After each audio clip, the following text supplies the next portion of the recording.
Frankie, and this is my co-host. Stan the Man.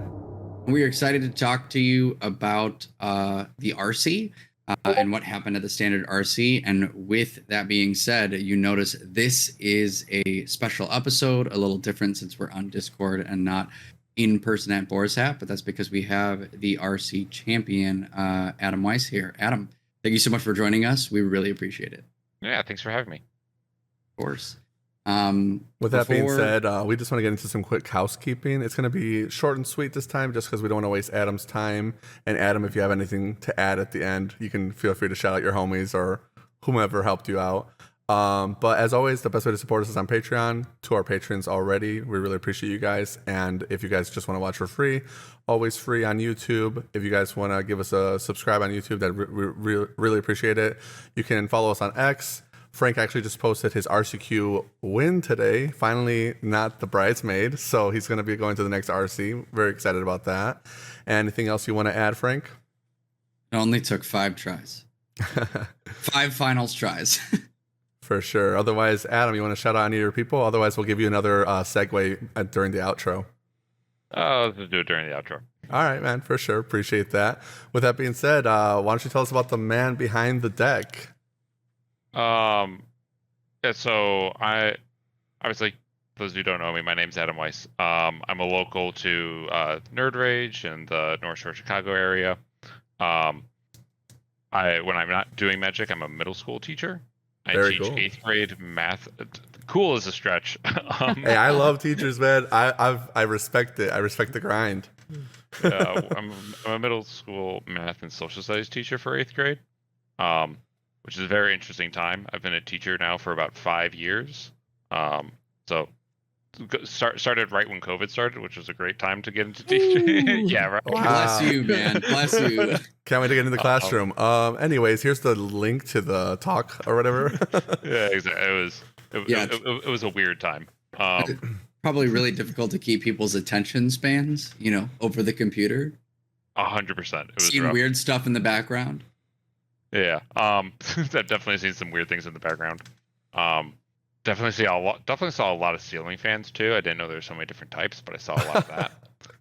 Yeah, my wife, she's a first grade teacher, and she used to have this dad that would just sit on the calls, just looking so confused at what's happening the whole time. Just so I can only imagine what you go through. No, I got a lot of comments from students being like, whenever you tell a joke, my mom in the kitchen laughs. That's awesome. Hey. Okay, great, cool. But yeah, so teaching's been nice. There's been a lot of jokes. Nerd Rage does their local streams and every Wednesday and stuff like that. When I appear on it, I'm known as the burn player on those streams. So they just talk about how the math teacher's doing the math to figure out how it goes. But yeah. Yeah, I did hear a lot about that. You're the burn guy. So when we saw what you won with, it was like, oh, of course. Why wouldn't he be playing Six Shot Show Off, which is one of the craziest red cards ever? That card is absurd. It's so silly. I still can't believe it's real sometimes. It's pretty cracked. The fact that it's instantly playable in everything except Legacy from the very start. I'm sure someone will find a Legacy spot for it or something like that. Oh, yeah. It's gross. The fact that it has the plot, it's just the bank card. It's I think it'll eventually find a home in Legacy, like you said. It's I'm just going to hide this. When I'm ready to win, you lose. 100%. One of the guys who recruited me for his PT team for Amsterdam in a couple weeks said, I don't know if we're going to have a team deck, but I know Adam is going to be playing Slick Shot. That's awesome. Hey, man, as long as they know, hey, make sure you give me the best Slick Shot list, guys. I'm ready. Yeah, you have your brand and you stick to it. Respect. Yeah, exactly. That's the plan. Which is interesting, actually, because we were looking at the metagame breakdown before you got on just to prep, and we noticed nobody was playing your deck at all. In the top 50, there was maybe one other deck, and he had differences to yours. Yeah. So you're the only guy that was on it, which was a really good meta call, apparently. So there were probably I think 6 of us on the deck. Stanley 2099 is another streamer and content creator who's trying to start stuff. Yeah. But he was the one who came up with the deck, and he usually what happens with we met in the Burn Discord, which is of course we did. Yeah, right. We I was following him through the Pioneer RCQ season before Standard and playing his deck. And then when Standard rolled around, he was like, "Hey, I've got this new list." And like generally, me and Stanley always agree on like 72 out of the 75 cards. Sure. And then we always change like a few sideboard cards, a few things here or there. But that weekend I was like, like Stanley, like I just went like no, I think I went 0-3 drop, 0-3 drop, 2-3, and 3 leagues before with like the deck I wanted to play. Yeah. And I was like, okay, Stanley, like give me your list. I'm just gonna run this. Like, we'll see how this goes. You're like, I for sure know this isn't the one. Which is funny because not it. I'll have some like leagues where like before I'll play a tournament, I'm like absolutely get dumpstered online, and I'm like, cool, got it out of the way. I'm still feeling pretty good with the deck, but yeah, I'm glad that you figured it out. You were like, definitely not the one. Yeah. Just like, just give me your 75. We'll ship it. Yeah. Hey, you know what? You killed it, man. Like just taking the 75 and like, hey, I'm just gonna pilot it. Yeah, exactly. So for those that don't know, I know that we were talking about that the deck is a burn deck, but specifically it was Gruul Aggro. Yeah. I guess you could call it prowess. It's like you could call prowess. it Gruul prowess. We called it questing red. That's a good one sure. too. Questing red, yeah. Nice. Yeah. Yeah, we need the real name so that we don't get, red black evoke or something ridiculous like that. We called it questing red. Sure. Okay. So speaking of questing druid, before we get into the next question, how often were you actually casting that guy? As a creature? Yeah. Yeah. Like once? Tell me he won you a game. There was a team or analyst player I casted against and actually won me the game because I was able to get it to be a 5/5, so they couldn't kill it. Oh, there you go. But like, because of Ill-Time Explosion. Ill-Time Explosion, like the only thing they could discard in their list was the Virtue? enchantment. So like it didn't really Virtue. Yeah. And so like I was able to do some stuff with that. He was like the questing druid side of the card is not really why you play the card. Right, like, yeah. It's there for like control and like some mid-range matchups, but like really it's just kind of better light up the stage a lot of the time. Yeah, definitely. Right. And so you just kind of or like I don't know better, but like it's just light up the stage. So you just like cast it. And you're like, okay, now I have like 7 cards in hand on turn 4. Let me see if I have enough to put together to kill you. Right. I mean, in a way, it kind of is because like I love light up the stage, one of my favorite red cards. But like you said, you're banking your plots. Like plot turn 1, plot turn 2, turn 3, whatever. Maybe I can't do it. Okay, fine. On your end step, we're gonna draw some cards. That's kind of cracked. Yeah. It's also like it's really good on your own end step too, especially into control. That's the thing I think people don't realize is Questing Druid says until your next end step, not until your next turn or the end of turn. Yeah. So like a really common line is like on turn 2 or something like that, your control opponent has 2 mana available. You pass, they cast Deduce, or like it's turn 4 and they cast Deluge, and now they're all tapped out, and now you get to Seek the Beast. Yeah. And now they can't deal with how many cards you have in hand with their like 4 mana they have next turn. Right. That's an amazing point actually, because once they're tapped out.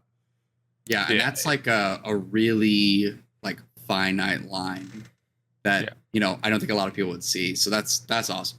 It's probably one of the best things you can do against control.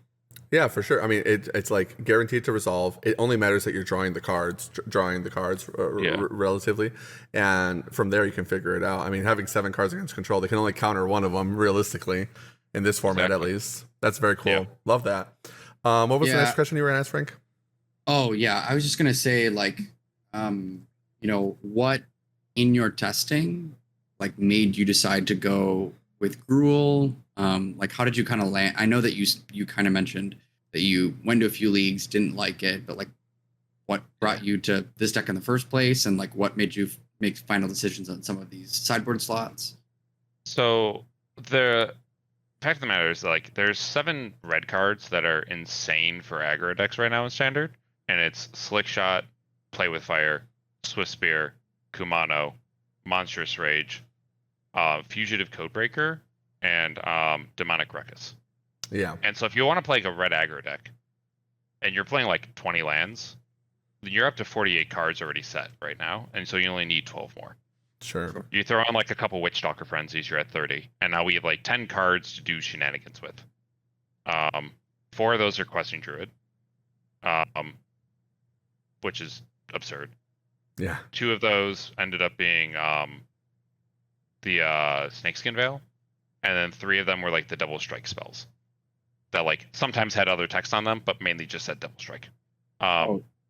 Yeah, we were talking about it before, like Yeah. you even got on. I was like, can you imagine if he just like monstrous rages, slick shot and then double strikes it? That's like 16 damage just there. Like, so one of my favorite things I did against Team or Analyst a couple of times. It was game 1, turn 3. My opponent, I went first. I plotted Demonic Ruckus. They like did fetch land. I plotted Slick Shot. They did a second fetch land, and I'm like, okay, you can stop searching. I know you're a 22, but you're about to die because Monstrous Rage plus Double Strike with the Demonic Ruckus as well on Slick Shot is 22 damage on turn 3. Nice. oh my Hey, God. let me save you the time, buddy. Next game. Let me help you out. Yeah. Just start sideboarding. Oh my God. The first opponent I did that to in game 1, literally was like, okay, scooped up his cards, and while he's shuffling, he was like, that was a fun game of Magic.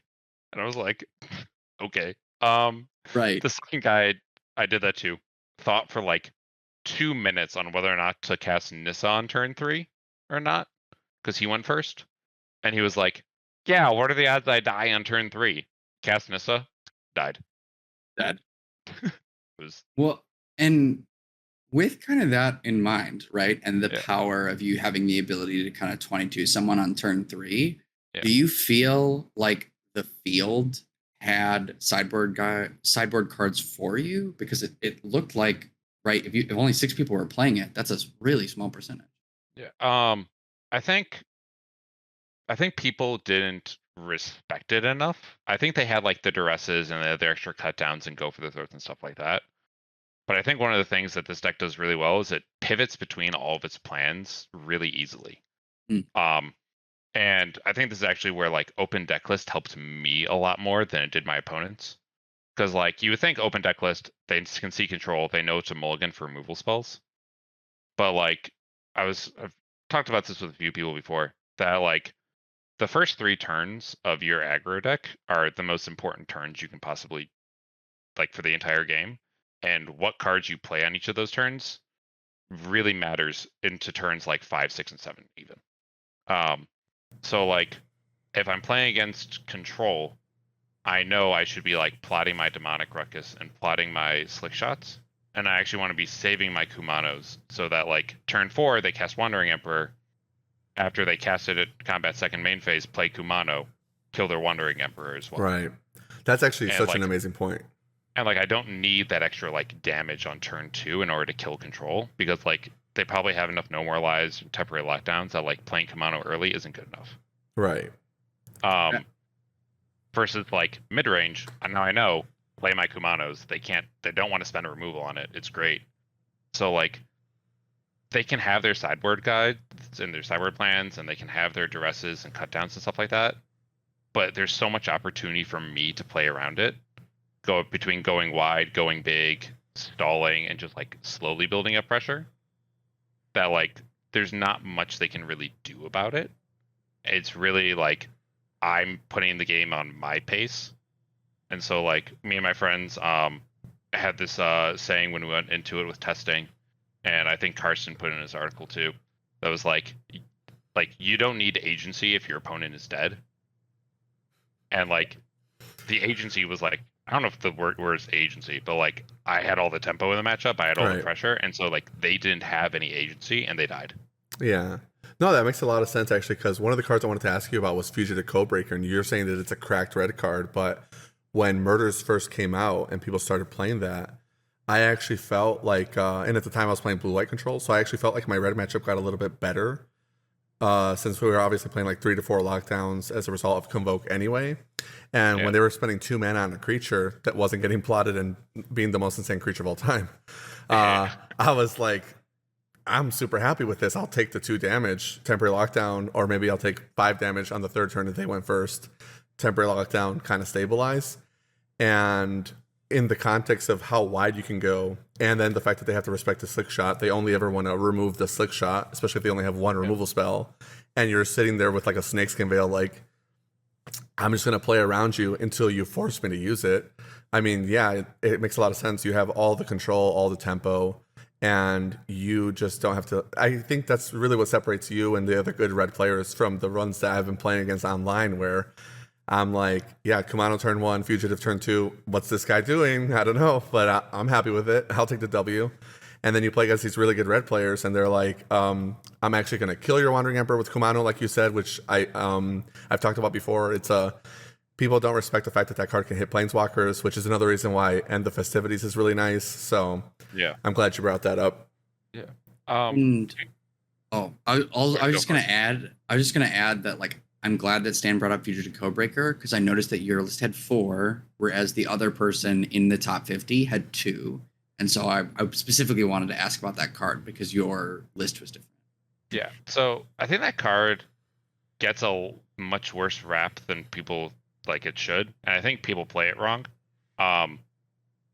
That card is still a card that needs to be respected. And it's really easy to like run it out and play it and have it deal damage and just be like holding Slick Shot in hand. Because like everyone's afraid of Slick Shot. Everyone's gonna like target all Slick Shot. They're waiting for the plotted Slick Shot you cast, and they don't want to spend the damage on Fugitive Codebreaker or spend the removal on Fugitive Codebreaker. And so like, it's still being a 2/1 with Prowess Haste. It still does a lot of damage, and it still hits very hard. Like casting a Monstrous Rage on it, you just took 6 damage. Yeah. Yeah, and it's got that key like card level mana value to damage ratio, where even if it only does the 2, well, that's the same as your play with fire. You're not unhappy with that. It's still kind of setting you up. Yeah. Funny enough, I don't think I actually disguised it once the entire event. I was gonna ask. I'm glad you mentioned it. The one like thing that I don't love about Questing Red is that because we're playing Demonic Ruckus over Ancestral Anger, which for me, like, Demonic Ruckus is 100% better. I played against Golgari mid-range 3 times, and let me tell you, Glissa not being able to block your creature is the best feeling in the world. Yeah. Well, yeah, I was even like, I was talking about, like Frank said, we were talking about your deck before you got on. It's like you plot on turn 1, you plot on turn 2, and your opponent's just like, yeah, I might as well just concede. Like, they can have a Deep Cavern Bat even, and they're never blocking, like, even if it mattered. The Menace is crazy. Menace is crazy. Trample's crazy. The fact that it draws you a card when it dies. Like, I don't understand why there are like all 4 lines of text on this card are relevant. For like a 2-mana red common enchantment or something like that. Right. Yeah, considering like, cards like back in the day would be like Hammer Hand for like the red deck. But like, if you look at Hammer Hand, you look at Demonic Ruckus. Demonic Ruckus is like 3 times better. Right. It's insane. It's not close. And the fact that Demonic Ruckus is also your like 9 through 12 1-drop in the deck too is really important. So like Fugitive Codebreaker, like, it does all this stuff. You don't really draw cards off of it really, but like, and I don't want to say it's just there as removal bait. I had in my quarterfinals, I played against I always forget how to pronounce his actual name, but everyone calls him Shades, like Charles Ayler or something like that. It was on blue-white control. I mulled to 4 game 1, kept 2 lands, Kumano and Fugitive, and still killed him on like turn 5. Wow. So he just like didn't have did he like have a march or anything like that? No removal? Was it just counterspell? He had a turn 2 Get Lost. I went first, so like he had already taken 4 damage or something like that. Yeah. Cast it on my Codebreaker. And then I was able to put map tokens on my Kumano and just give him +1/+1 counters, and just like killed him anyways. Yeah. That's and he was crazy. like it's not reasonable. Well, it kind of makes sense. Like, aggro should be able to crush control. And sure, this is like a really powerful control deck, but context to this format. I had 4 cards. Yeah, I mean 4 cards, yeah. But I mean you had 2 draw steps, right? Or a couple. You said turn 5. I think I killed him like either turn 4 or turn 5 or something like that. Like, yeah. Just like 4 draw steps, not like the most unreasonable thing considering Slick Shot, but I mean that wasn't even the card you used, right? No, it was. I didn't even cast it that game. I think I cast Kumano, Fugitive, a second Kumano, a Play with Fire, and had a Snakeskin Veil in hand, and that was like all the cards I had that entire game in 3 lands. Wow. Well, and what's crazy to me about that is just thinking about like Pioneer when you win game, or like Modern when you win games. Turn 4 is like not far off from like what happens in Pioneer or Modern. No, it's really not. Like, I'm trying out this new burn list for the PT. Yeah. Sure. It's like showed up on MG Goldfish sometimes as like Boros Prowess. Yeah. Stuff like that. It's got like slick shots, and it's like the DRC bauble burn build. And now we have slick shots, so it's actually good. Right. And like, I kill on turn 3 with that deck sometimes because Boros Charm giving double strike is the same thing as it does in standard. Right. Yeah. Basically, for slick shots, but like, it's still the fact that like that's like the nut draw for me in Modern, and then also I can do that exact same thing in standard is unfair. Yeah, Unfair. for sure. There's no reason for it. No. People are like complaining about like, oh man, like Teamer Analyst just like gains like so much life and stuff like that, and you're like, I'm just like, Teamer Analyst is dead. Like, right. That's probably a good matchup, I'd argue, just because they're like a pseudo like combo, but like they want to play for turn 4 or 5. yeah, and, like they can try to get there. It really depends on how much like if they have 2 Fires of Victories in hand. Oh, It sure. can get kind of hard for me because I can't afford to like take the slow path with them like I can Yeah. with some decks. Sure. Just because the life gain. Just the life gain, put you out, and then they like do their combo kill or something like that. So probably worse than Blue Eye Control. It's a little bit worse than that. Blue Eye Control is like, I think inexperienced players will lose a lot to Blue Eye Control, and experienced players will not lose to Blue Eye Control nearly as much. That feels like the case when I would play online, like up to like almost Mythic, just crushing the red deck. You get to Mythic, and these guys are just like, they're so savage with it, and I'm like, I'm switching off to Esper. It's like the fact, I think what a lot of it, like the experience from is people like want to kill people as fast as possible when they play aggro decks, and like it's really okay to just constantly be applying pressure and not actually like blowing your hand instantly. Right. Against mid-range decks, I've seen so many people like do Kumano turn 1, Fugitive turn 2, and then just get cut down. But like, if you just play Monastery Whisper and hold up a red mana and don't do anything with it the entire turn, you still get in for 2 damage. It's 1 less. Yeah. And now you have a 2/3 on the board, and they wasted their turn. Right. Yeah, that's such a good point. It's actually interesting because your deck almost plays like the modern version you were talking about. It's like almost like what Infect used to be like, where it's like, yeah, I'm an aggro deck, but I can play for the later turns, and I have all these protection spells. I don't have to like rush it.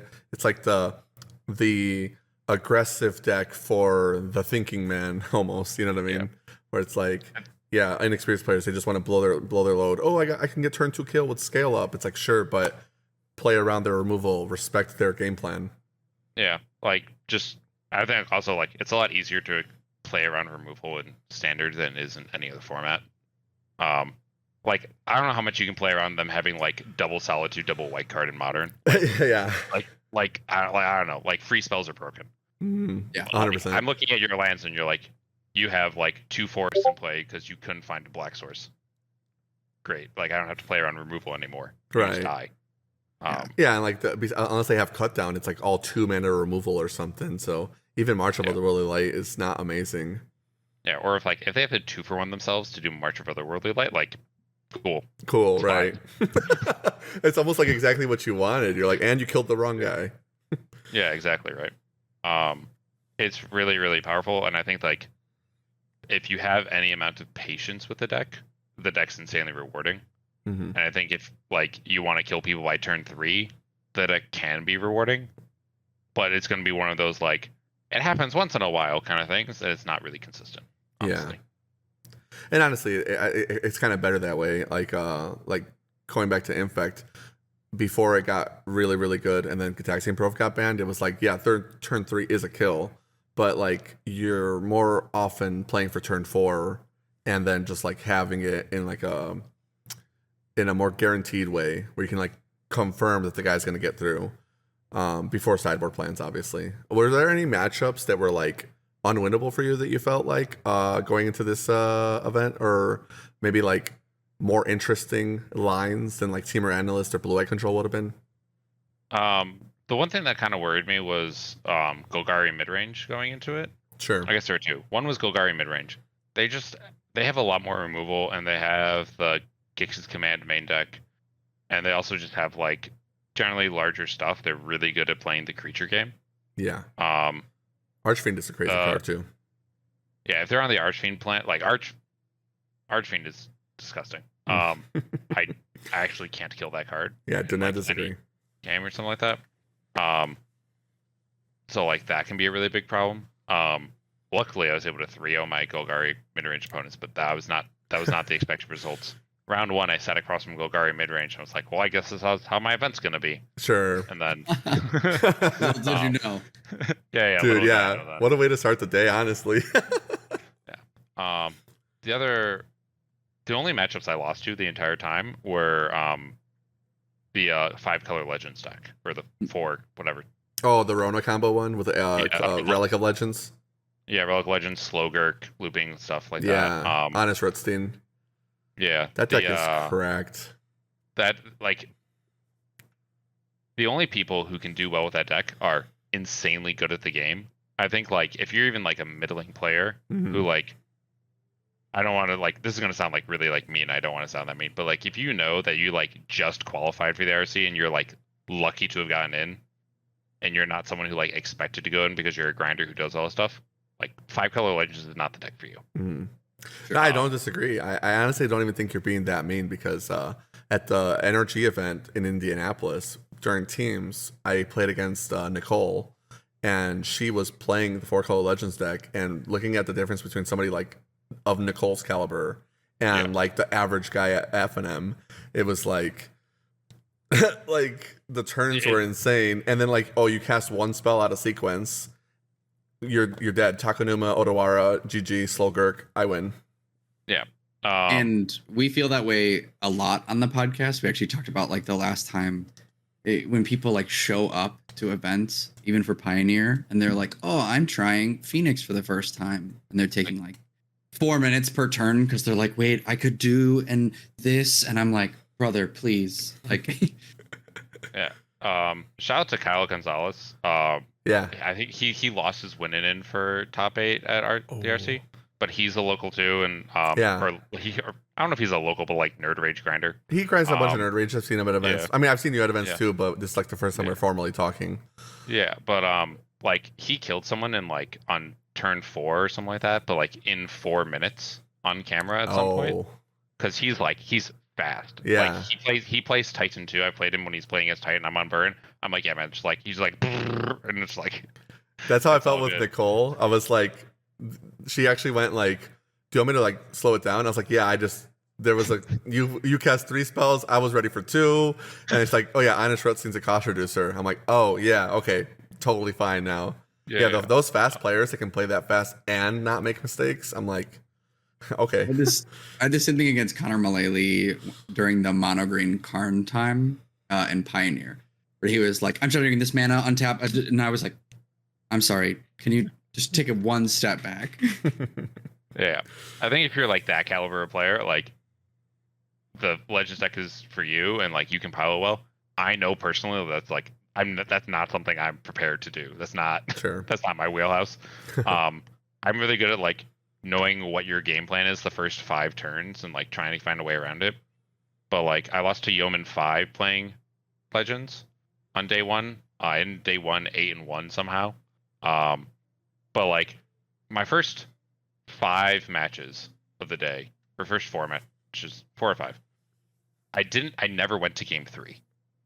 Oh wow. Like game 3 didn't happen. Like I would look up at the end of the clock time and there'd be like 30 minutes on the wall, and I'd be like, cool, I have an hour before my next round starts. Yeah. Because wow, these team or analyst control players can go forever. Yeah. Well, there's also like domain versus control takes forever. Every round of standard. It was unbearable. But like I looked up at the clock after game 1 against Yeoman 5, and we had half an hour left in our match, and I was like, this is the longest I've had a match go, and it's the end of game 1. So was that nice for you during the day then, to like have all that decompressed time in between rounds, or were you just like jittery? You liked it? Yeah, 100%. I don't understand how like I could not play 5-color Legends, because like playing 15 minutes of Magic all the time, is crazy. Mm-hmm. Like day 1 in my 9 matches, I probably played like 3.5 hours of Magic. That's probably so Like, nice mentally, especially because it's a 2-day event. I was saying during MagicCon, I played Blue Eye Control, and I was really happy with the deck. I think Standard's like the best format right now, fun-wise. So I was having a lot of fun playing Standard, and even though every round would take 40 minutes, I was having a good time because I wanted to play Standard. But by the end of the day, I was like drained, like exhausted, like 8, 9 rounds of like Blue Eye Control. I was like, yo, I'm going to bed. yeah, I think that's something a lot of like even people who just do RCQs maybe don't realize how bad it can get after like a full day. Mm-hmm. When I like in 2022 around like Thanksgiving time, I managed to win an NRG 5K on Burn in Modern. And that was the first time I spiked an event, and I was like, oh, maybe I'm like maybe actually good at Magic somehow. But like I remember like thinking about that and like, wow, sat around watching all my friends, and they're like all going to time and things like that, and like it's just so exhausting. People don't understand. I don't think people really get like that you need time to like just breathe and chill and like recoup before the next match, because it takes so much out of you to just read cardboard for like if you're reading cardboard for 10 hours every single day, like you're gonna have a bad time. Right. Yeah, I'm glad you brought up that event actually. Oh, sorry. Go ahead, Frank. Oh, I was gonna say I wish I knew what that was like. I just won on Nib to Light, and so I finished the round, and I'm like, because we're the last people playing, and I'm like rolling my playmat and grabbing my stuff, and I'm like, I'm so sorry, which table am I at? Like, you're right, there's no time to breathe, and it's tough. And, that is bad. And like Nib to Light too, you have like so many, like you have like 10 decisions every single turn. Like every turn. It's crazy. One thing I like that Corey and BDD talked about in the finals is that like the questing red deck and like aggro decks in general sometimes are decks of very few decisions, but like those decisions are really, really important. Yeah. And like one wrong decision is going to lose you the game. And so like it's okay to take your time and think really hard about a decision for like 2 minutes, because your round timers only last for like half an hour anyways. You're never going to time. And I think like people need to like really slow down and have the patience to be like, let me actually think this through. Let me actually like think about what I want to be doing, and then I'll have the next 40 minutes to like breathe and go to the bathroom and get water and get food and stuff like that, so I can actually be myself during the day.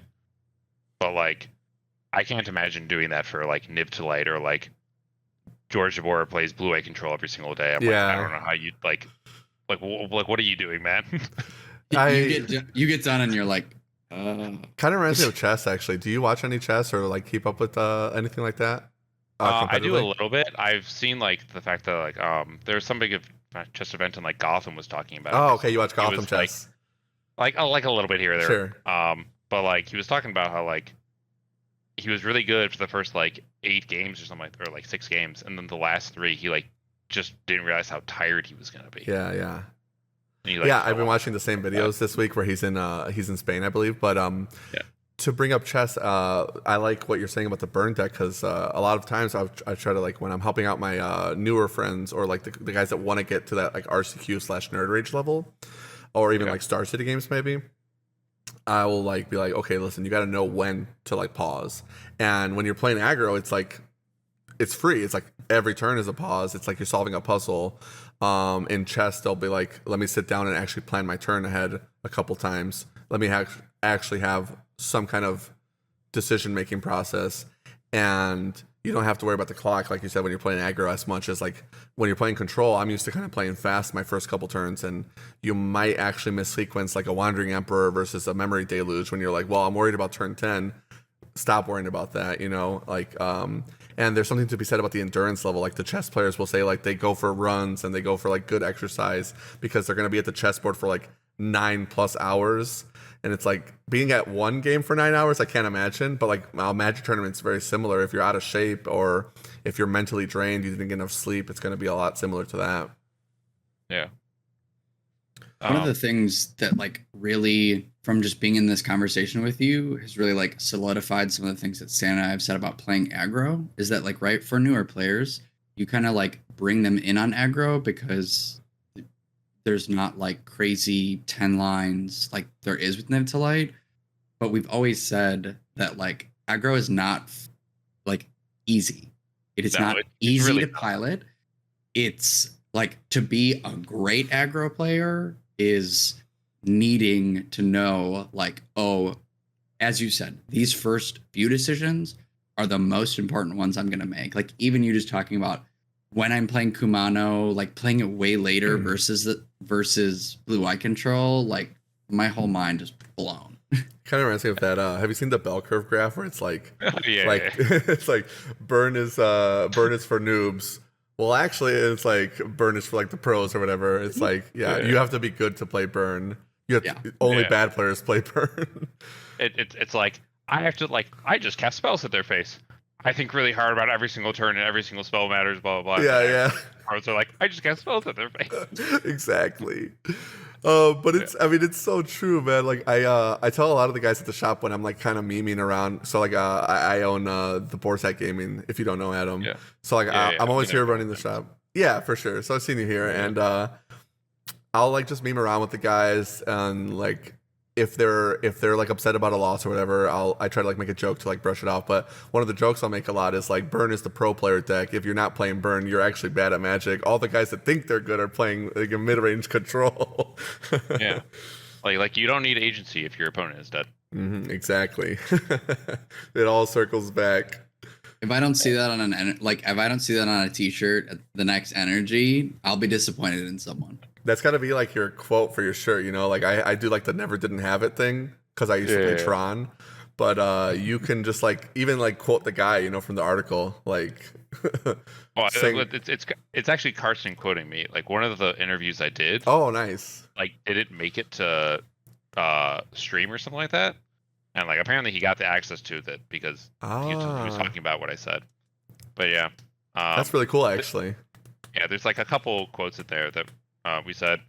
My team server also has a few select quotes of me. Some of them might not be great for your podcast. But one we've been doing recently is just I win. That's a good one. Yeah, you know what? Yeah. It's like what you did to the analyst guy. Hey, stop shuffling, bro. I win. Yeah. I know you're fetching, but like you're dead. Let me just help you. Exactly. Oh, that's so funny. Speaking of George, by the way, isn't he the guy that created that Flex Slot app? Yeah. So Flex Slot is a really great tool. I made my cyborg guides on it. Stanley made his cyborg guide on it for Questing Red, and I think I made a couple changes to it for me based on what I liked and stuff like that. Yeah. But it's such a crazy useful tool. I used to try to make my cyborg guides on like Google Sheets, and that's what we do now. It's a nightmare to like keep track of them all and know where they are and like change what you want. And like one thing that I really love about FlexLot is like is it a glorified spreadsheet generator? Like sure, like it's a cyborg guide maker. That's what they are. But it gives a bunch of like the breakdowns of like how much you're bringing in cards, how much you're not bringing in cards. Different things like that. Also, the thing I love about it is in the visuals for each matchup, you can move the cards around like in an actual like you would on MTGO or something like that. That's so you nice. can actually see what your deck looks like. Yeah, it's not just words at that point, and you're like, yes, I really like this, or I really like this, I really like the look of it, and so just like the visual is really helpful too. I'm glad you mentioned that because obviously we got introduced through Sal, where he asked you if you wanted to be on the show for us. We partner a lot with Sal, and he told me about FlexSlot, but I hadn't had a chance to use it. So I started exploring it a little bit today. And we always preach the sideboard guide here in the podcast. Frank and I go to a lot of tournaments where we have our sideboard printed out, like the guide, and almost nobody in the room has it. So like you can kind of see the difference where I'm like, hey, I already did my homework. I don't have to think about this. Like you're saying, don't waste your brain energy on it. And so when I saw people using FlexSlot, I asked Sal about it again. And like you said, I really like the way it prints out really nicely. And even though it's a glorified spreadsheet maker with all the extra tools, I mean, it makes a big difference. Like I'm literally like every event, Google Doc in and out. And I have to like worry about like, I'm kind of nitpicky. So I want to make sure like certain words are bold, make sure my in and outs look good, no typos. And then all of the matchups fit on one sheet. Yeah. It can all add up. And the tool actually makes a big difference. the tool really does make a big difference. I really like the abridged printout too, where it just like puts it into like little like text boxes on a Word document. It's really nice too. Yeah. It's honestly just like a great thing, and I love that George made it. It's like sure, like sometimes the sideboarding is like just vibes. Sure. Things like that, and like certain things have to be changed here or there. Like I remember one of the matchups. After I lost to 5-color legends the second time to Noah Rabin, who's one of the Team Odyssey guys. Yeah. I was talking with him about it, and he was like, "Oh yeah, like we should change. Like you should probably change this around, do this." But like, just having like the baseline of it down for the tournament, just saves so much like mental effort during it that you can actually be focused on the match and not like, "Oh, I forgot that like I'm supposed to take out." And for example, in Modern, I'm supposed to take out my Rift Bolts against Blue-White Control because I forgot they have Teferis because they didn't see it game 1. Right. And like just having that already done for you. Yeah, like, exactly. Like put your mental effort into the game, not into something that should have been done like a week and a half ago. Yeah. We are so big on that because, right, as you said, you're playing so much Magic for so long that like even just you being like, this goes in, this goes out. I'm sure past me thought of this already. Yeah, well, like exactly. One thing I'll do is I'll even add a number, like 8 cards come in this matchup, 4 cards come in this matchup, and then like I can actually verify I'm not messing up on. Well, why do I have 5? What's going on there? And like you said, I'm glad you mentioned like during the tournament you might go, wait, actually I didn't think about this, or I changed my mind about a certain sideboard decision, or maybe I like this against Tron unless they have this other card, then I switch it for a different card. You can just write it on the paper. So, like, you can just make the audible. Like you said, you have a conversation with a guy. If you forget that conversation 30 minutes later because you forgot your backpack somewhere and you're trying to find it, you know what I mean? Yeah. At least you wrote it down. Exactly. I think, like, anything you can do to make yourself more prepared before going into the event is going to be better. Right. I don't mean that is in, like, in a testing way, but I mean, like, even just, like, little things, like, make sure you get a good night's sleep. Mm-hmm. Or like there was a guy who came in second place in Worlds like 2 years ago, or maybe it was a PT or something like that. He wrote an article about his experience, and he was like, "Oh yeah, like the thing that let me win wasn't the fact that I was a better player, but like one of the things that stuck out to me is like I like meal prepped at home before I came, so I was able to just like have food in my backpack, and I watched my competitors run around between rounds and go get food for like half an hour trying to figure out where a restaurant is, and like they didn't have actually time to relax, and I was just like sitting there eating chicken." Yeah. That's actually a great point. I was about to bring up the same thing.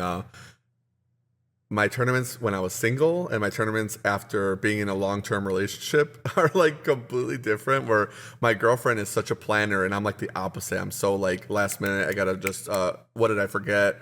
18 tabs open on Chrome so I don't forget any work assignments. And she packs my lunch before every tournament for me. Lunch, Pop-Tarts, Monsters, extra snacks for my friends who are going to ask for food. And I'm always like, wow, I love you so much. I'm going to, if I lose early, we're going to come hang out. I'm so sorry. But it's like the lunch helps it's such a big deal. Like at MagicCon, like I said, I was playing 40-minute rounds. I wouldn't have ate that day had she not packed me a lunch. So I got to actually eat 2 sandwiches. Well, and my first ever like 5K, 10K when I came back into Magic, like I was out of Magic for about 10 years. I came back about 2 years ago, and it was like an SCG whatever 5K out in Indy, and I was playing Blue-White Control. Let me tell you, I had no food, I had no whatever. I was like calling my friends to be like, I'm going to time every round. I need you to bring me like anything from the gas station, please. And from then on, I've been like, I've got water with me. I've got these things packed in my bag, because otherwise, like, it really can, when you have such crucial decisions to make, like that small stuff really adds up. Yeah. Like, you don't want to be like, this is like, I know this is like a meme for like Magic the Gathering players and stuff like that.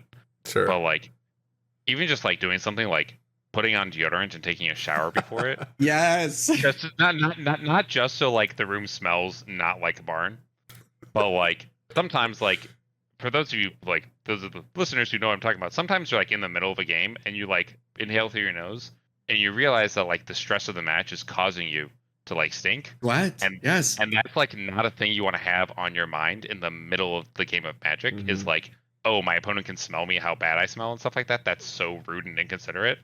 Oh, what was my line that I was supposed to be doing? I don't know, attack. Oh, I lose. Whoops. Yeah. Unless you're that guy And- from Dragon Ball whose his stink is his weakness, is his superpower or whatever. Yeah. Oh my gosh. I'm so glad that you said that because I for real like I have like an OGO backpack that I got from work and I only use it for magic. I never use it for work anything and it's got like all these extra pockets on the side. And I started packing deodorant because Yeah. for real. After 2 or 3 rounds I'm like I just need to reapply so I can like just feel okay. Like That's a good point. Like I said, my girlfriend's a planner. She packs me deodorant. She packs me floss, lens wipes, my Claritin, everything. And let me say, the deodorant makes a big difference because one, like you said, taking a shower. I can't not take a shower to start the day. I kind of feel gross. Yeah. It ruins my day everywhere I sit. If I'm wearing socks, I hate it. I'm like, oh, my feet feel sweaty. You know what I mean? Like, and that's distracting. Oh no. It might have froze. Oh, you're back. it did freeze. It did freeze and we're back. You're Okay. good. Okay. But like Frank said, having the deodorant, dude, I have one literally right here at my work desk because my girlfriend is such a planner and it's at work. But having a deodorant with you is such a big difference. Like you feel good, you play good. Exactly. And same thing with the floss. Like you'll eat something, oh, chicken stuck in my tooth. I have floss. Do you have like as we're trying to get towards the end of this, do you have like any specific like matchup or any specific memory from the event that like is a highlight? I like besides winning, obviously. Right. Yeah. Yeah. So there's a couple moments. You cut off if you're still there. Which is, oh, I keep freezing. Oh no. You're good. You can restart. I am so sorry No worries. No happening? worries. right now. We can at least hear your audio. While you're figuring it out, I will say, what's it called? I stopped playing a lot of tournament magic around like 2019, 2020 because of owning the store and opening and operating and stuff, and COVID, obviously.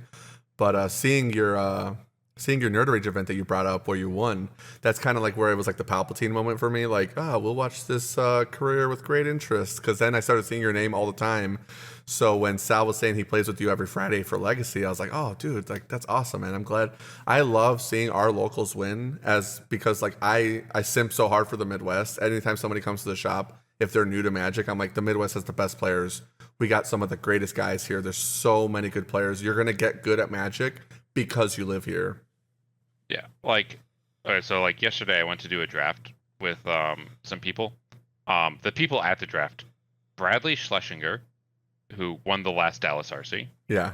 Theo Jung, Yeah. who's a PT competitor and Right. like has enough points to he's qualified for the next 3 PTs. Yeah. Theo's without even insane. going to Amsterdam. It's crazy.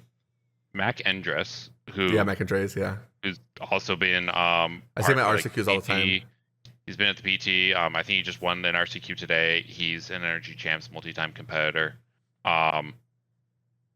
Who else? There's Christoph. I don't remember his last name, but he's also been on the PT. Who's like, if you like, for those of you Energy players who like know Ty is like one of the best aggro players around. He's like this 18-year-old kid, and he's cracked. Him and another person who's there, Ken, just won the team event that Energy had. Oh yeah, And, was that the one with Brickman? Yeah, Brickman was on it on their team. So Ty and Ken were there, the 2 people on their team, and they were there. And then a local named Dylan, who's also like a really good player.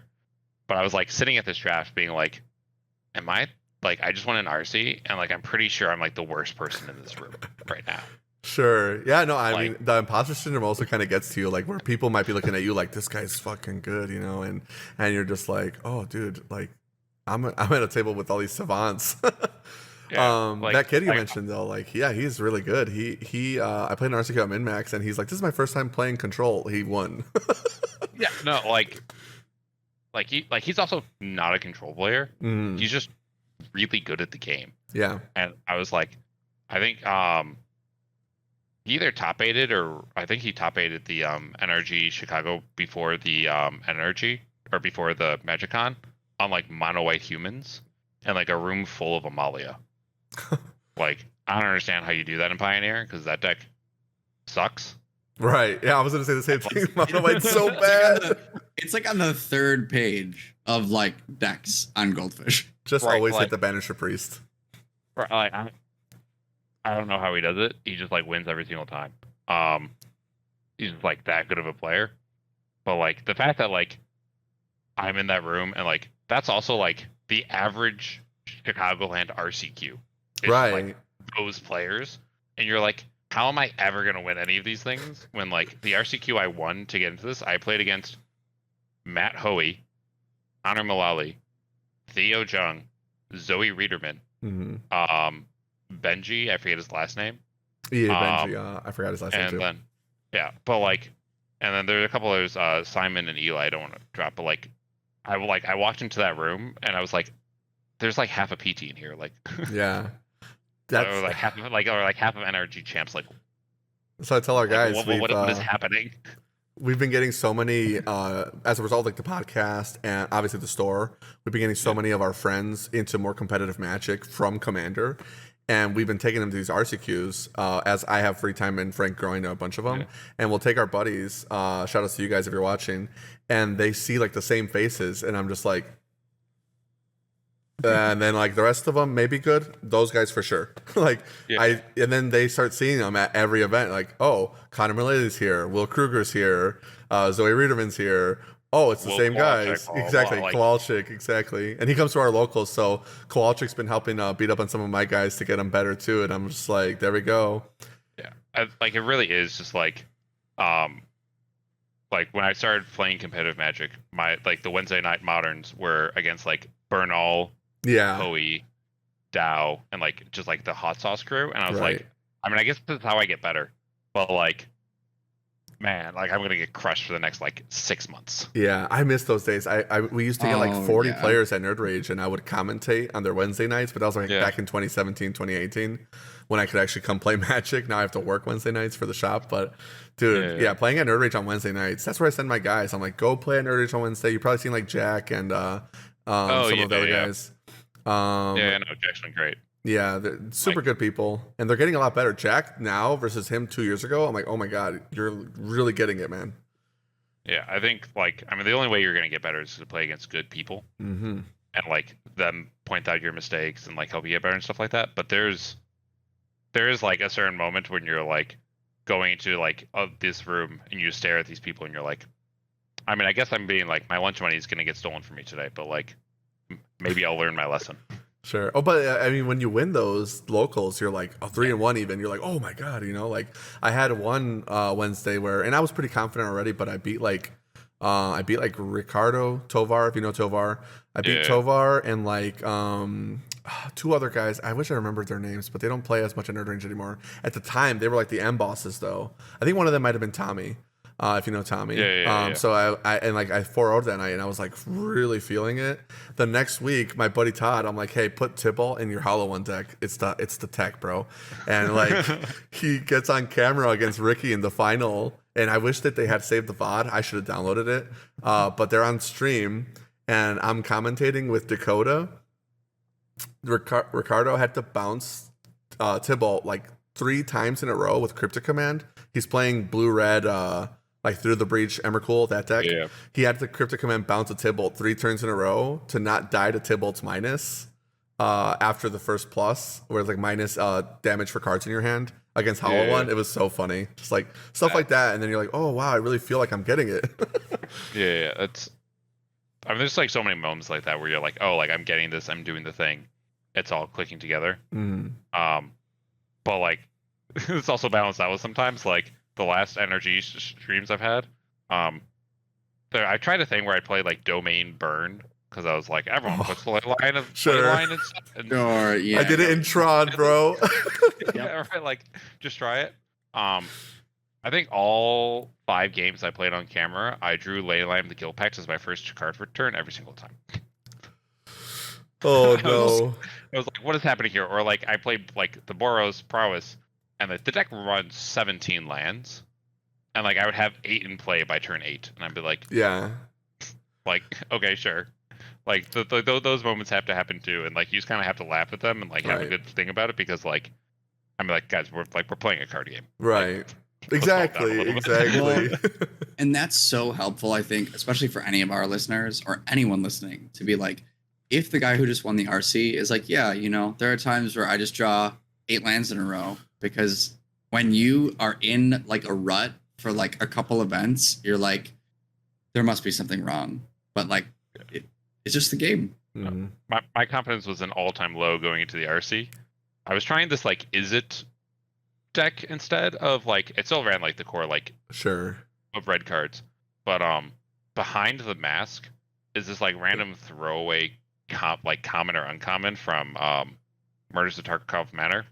Yeah. It's a single blue mana, turns your creature into a 4/3 artifact creature. Oh yeah. And I was like, dude, this just like beats mid range. Like, how do they deal with this card? Right. Like, it's just Snakeskin Veil, but better. Like most of the time. A lot of times it's like the same thing as Monstrous Rage. It turns your dudes into like 5/4 and stuff like that, or whatever. Beats cut down so hard. Beats cut down, beats go for the throat. Like, they can't kill it.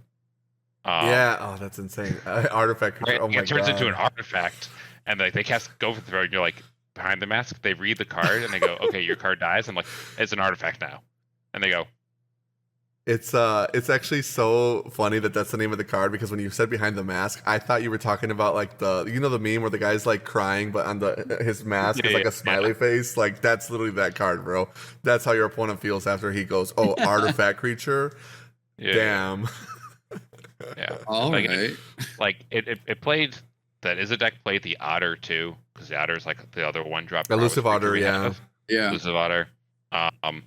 It also played Balmore. The like it prowess, give everything +1/+0 and trample. Yeah. Because Yeah. if you have another creature on the field, then like it's kind of slick shot some of the time if it's already in play. That makes sense.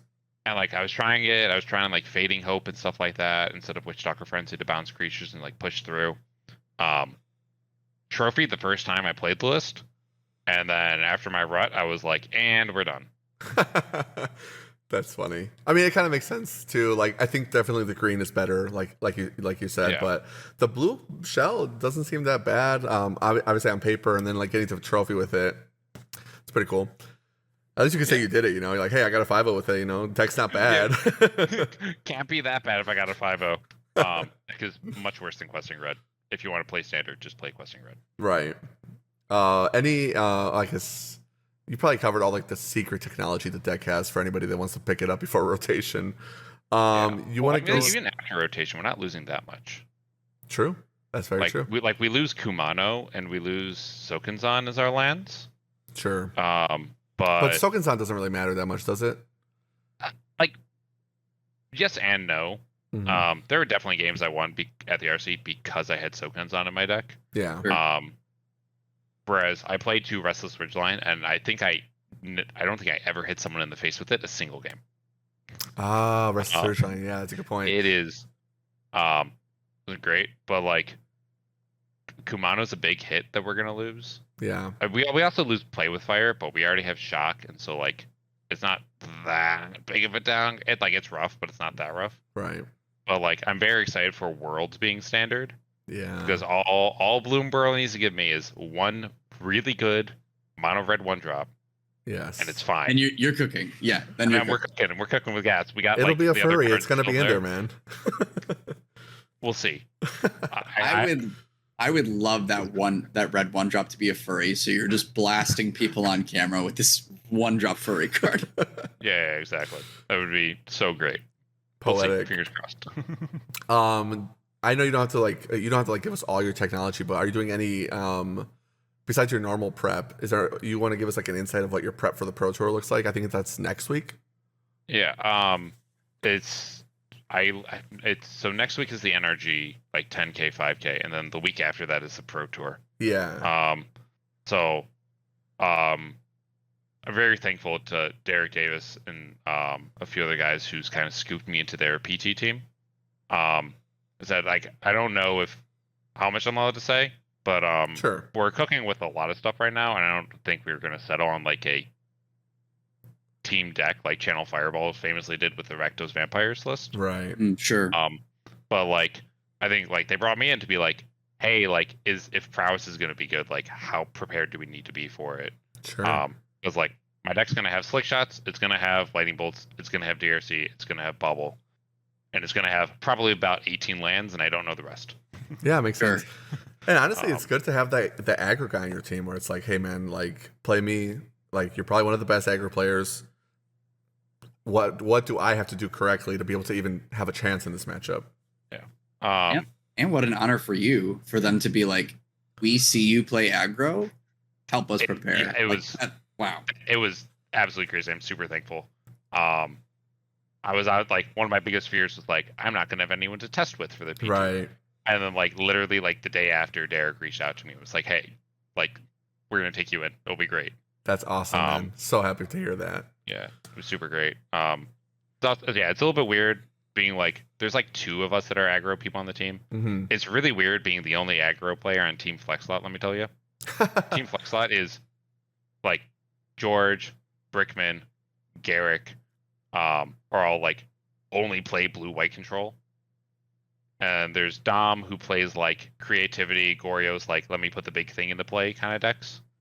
And we have another guy, Sam, who like will play whatever. But it's very weird being like every single time, like everyone knows like the Twitter meme of like the burn player, stuff like that.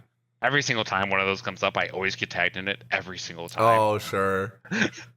It's Or like someone will like do like kind of well in a challenge with some like random like list. Thoughts? And then they'll be like, hey, like you should try this next week. I'm like, guys, stop. This list sucks.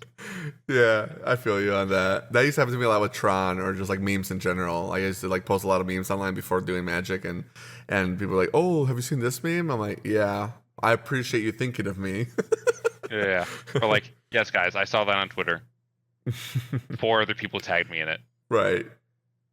Like this guy, like before the guy played the event, he asked what I wanted to do, and I said, "Don't play that list," and then he played it anyways, and so here we are. Oh my gosh. Now it feels like you just need like if it's about burn, don't tag me, please. I mean, like, I love being tagged. I love seeing what people are cooking with. I love new ideas. But like, before like this is we're going back to the RC. I know we're going kind of long. It's okay. Oh, good. The mono red list people are playing, and just put like 3 people into the top 4 of the most recent challenge, something like that. And like they have Bloodthirsty Adversary in their deck, and they're playing Squee in their deck, and they're playing Godric. I'm like, guys, please Stop. Like I just won the RC with the better mono red deck that actually kills people. Please stop playing like these random do nothing cards. Right. Like Bloodthirsty Adversary is the biggest bait of a card. I would rather play the Coyote that has plot. I was gonna say the same thing. I was like, wait, why wouldn't they just play this guy instead? If they really want to play an Ash Zealot, you know what I mean? Yeah, like it's not good. They're like, but turn like okay, it got a little bit better because Scorching Shot now is like an actual spell you can use to bring back on turn 5 to kill Shieldred, and you can't do that with Witchstalker Frenzy because it costs 4. Right. But like Bloodthirsty Adversary, it doesn't do anything. Yeah. It's just most of the time it's just a haster. It's Like, just a 2/2 haste. Yeah. It's just a 2/2 haste, and like, why does it cost $15? Yeah. And honestly, it also made sense in the context of we don't have Slick Shot in the format. Okay, so Mono Red has to play these bad guys. But now like you said, now we have arguably the best red creature for aggro ever. Yeah. Just play around it. like even before then, I did one RCQ with like the Bloodthirsty Adversary list, and I hated it. I think I got killed immediately every single time. I was never able to use it for anything. Never did any big turns. And that's when Stanley was like, "Hey, Monstrous Rage is like incredibly powerful and being slept on. This is the list I used." I was like, "Okay, give me your 75 for my next RCQ." Won it. Was not close. Yeah. Okay, it was a little bit close to times, but like a lot of the wins are just like what are you gonna do about it? Like, yeah, I'm not like Bloodthirsty Adversary is an insanely embarrassing card to play in a competitive format. I can't disagree, especially because like the upside is that you're drawing so many lands in your red deck. Like, why? Yeah, like Yeah. Like you top tagging it to play another spell is the best case scenario for that card. Yeah, like I get that Flame Tongue Kavu was really good like 15 years ago or whatever, but like I'm a zoomer and I don't know about that card, and this seems really bad to me. Yeah. That's why I keep comparing it to all these old bad cards. I'm like, yeah, I used to play Theros mono red. That was not bad. Hammerhand, Ash Zealot, like Satyr, whatever his Satyr Fire Drinker, whatever. Yeah. Like, yeah, this could be playable. But we have like wolf pup with fire breathing must be cracked. Like, okay, Grandpa, let's get you to bed. Yeah, exactly. Arcade, all right, Tormagoy, time to. Oh my god, yeah. What do you mean this card was once like picked because it was $1,000 because it was foil stamped from a PT? This card is $8 on TCG Play. It almost makes me feel like, I don't know if either of you watch Parks and Rec, but like when Ron Swanson walks into a Lowe's and he's like, the guy's like, oh, do you need help with anything? And he goes, like, I know more than you. Yeah. And walks away. And that's what you are with everyone giving you bird lists. You're like, I know more than you. Yeah. I don't have to know more, but like I like seeing what people are cooking with, but like this card was bad. Like, yeah, exactly. Don't cook with trash. It's if you have something spicy, like let me see it. I love being tagged in that. I love like people doing like weird stuff sometimes. Like the black red burn now that's like coming out with Necrodominus, stuff like that. Yes. Like that's spicy. Tag me in those lists. That seems fun. If you're playing Bloodthirsty Adversary, like I don't want to see this. Right. And honestly, that Rakdos burn deck talking about. Oh my god, do they play Bump in the Night in that list? I can't remember. I don't remember. I could look it up really fast. Like that, dude, that kind of stuff is like right up my alley. Where I'm like, oh my god, I agree with you. Where I'm like, normally I'm like, yeah, whatever. I already seen this, or I've seen something similar. When they're cooking like that kind of stuff, I'm like, yes, and I'll bring the sauce, bro. Yeah. There's like some fun lists people are doing. Necrodominus though, what a card! I think they're already playing it in Legacy too, right? Oh yeah, and the cards, like everyone saw the card and was like, okay, this is dumb. Right. Yeah. Like what are we doing here? I don't understand how that card got through, like at all. Yeah. Maybe they were thinking Stifle. Nadu. Oh my god, Nadu. Like, I don't understand what people are doing. Like, not like at the point where you're just the fact that Nadu is just like the way Nadu lists are winning now. Like a lot of them have actually moved off of Thassa's Oracle. Yeah. And a lot of them are just like cycling Cephalid Coliseum to draw you out and mill you out. Like it's such a problem. There's something wrong. Nadu for sure is like gonna get banned. Like, I told people already. I was like, sell them now. Just it's not lasting. Your boy Dom, he was here playing. I think it was Modern this week, and he got camera round 1 because he told me he was playing Nadu. I was like, I got you, camera round 1. It's gonna be on MCG Chicago like next week if it isn't already. Like sometime this week. That match, game 1, he like had to draw on turn 3 so many cards to just get like double Colossus Hammer to attack through 2 ensnaring bridges. But like the board states he would have with Nadu in Hammer Time, Colossus Hammer, Shuko, just like two triggers. I'm like, what is happening? There was Brickman was playing it online and he posted he posted 2 screenshots.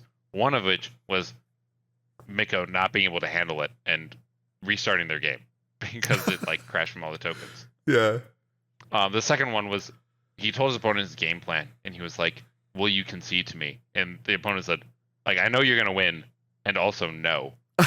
Which is honestly like I respect it because like if you go into these events playing this deck and it has all these triggers and you need to do all the triggers, like you've done this to yourself. Yes. I am this. It's like when Splitter Twin. Yeah, when I see Lotus Field or Molly people and they're at like 3 minutes on the clock and they're like, I'm winning this turn, and I'm like, you chose this. I'm not. I don't know anything. It's like it reminds me like I mean the rules were made when Splitter Twin was the best deck. You had to click through the whole combo. Everybody would take a bathroom break. It is what it is. like okay, so like personally, if I see there's like enough time on the clock, like I'll be like, okay, I don't want to sit here for another 15 minutes. I'll get into another match. I'll concede. It's fine. Right. But like, you can't get mad at the person on the other side saying like, "Nah, man, like Yeah. you've dug your own bed. Now Yeah. you must." I mean, there's something to be said about the other side where like you're the guy playing the combo. Like I've had games where like my opponent tries to time me out, and I'm like barely making enough mana, walking ballista, shoot you to the dome. You know what I mean? Yeah. Acer combo? Sorry. Yeah. You have to go through the dungeon 40 million times. I love Acer. Sorry. I'm never playing that on Moto. It's not happening. Cannot be No, convinced. no way. Like, I'm like, MTGO and Paper Magic are such wildly different games at this point. Oh, 100%.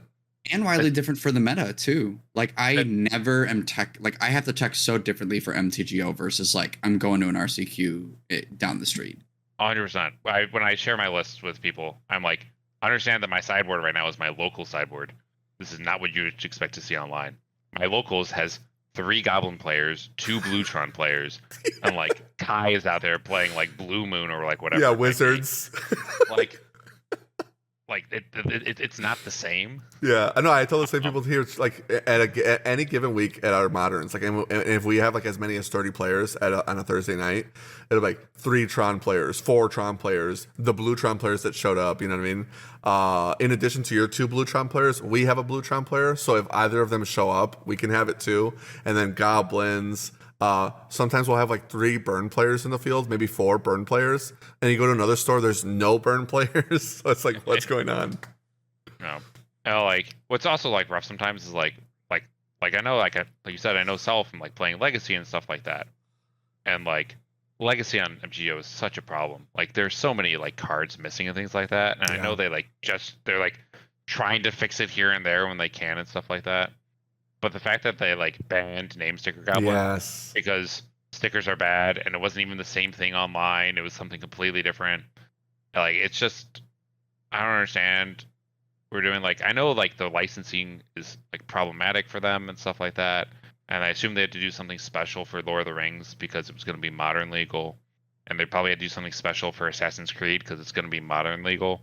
Mm-hmm. But like the fact that like they're like I think there's like 500 something cards right now that aren't in Legacy.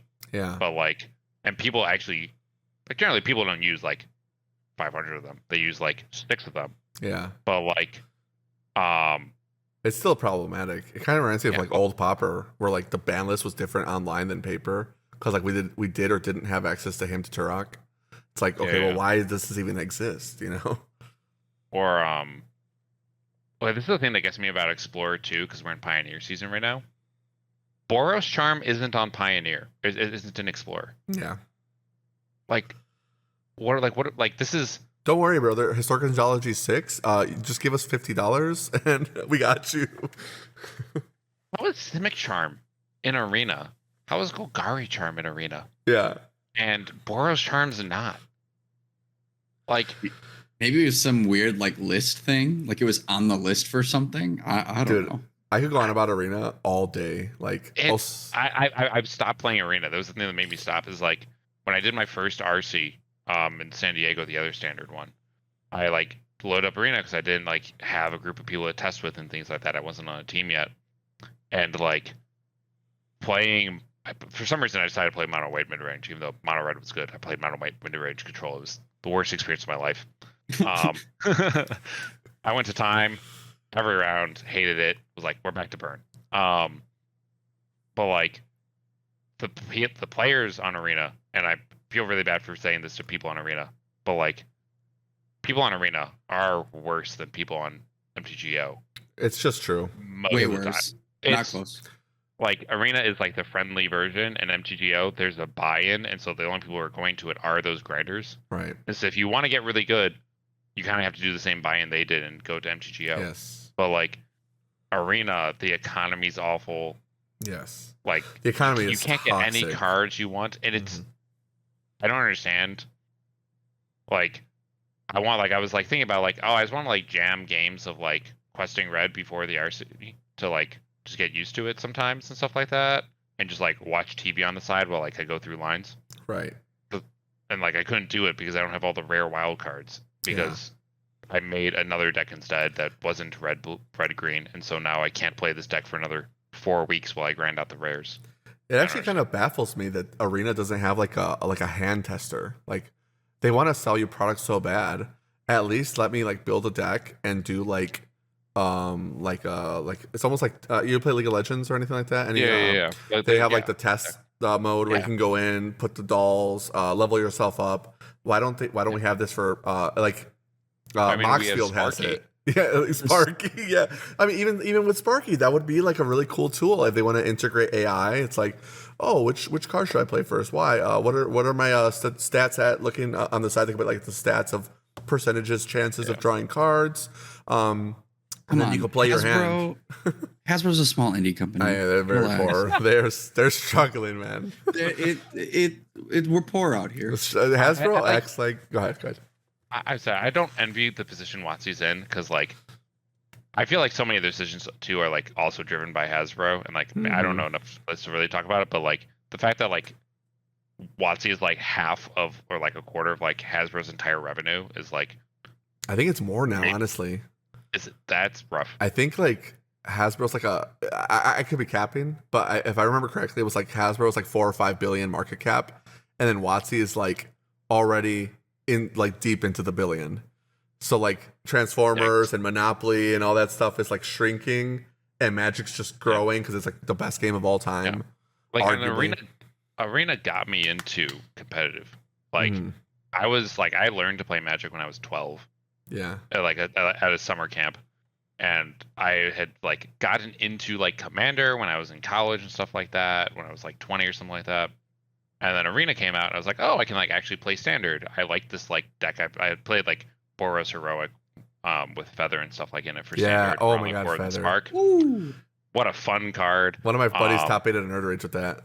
Such a good deck. That's sick. But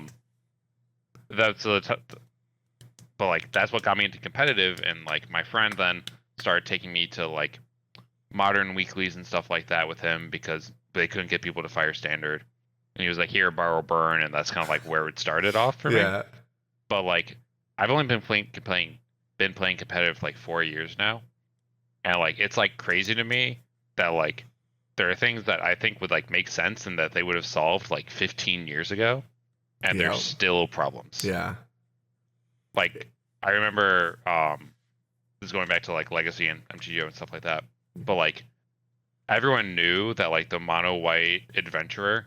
Or White Plume Adventurer, the White Plume Adventurer initiative was busted beyond belief, and everyone knew it in paper.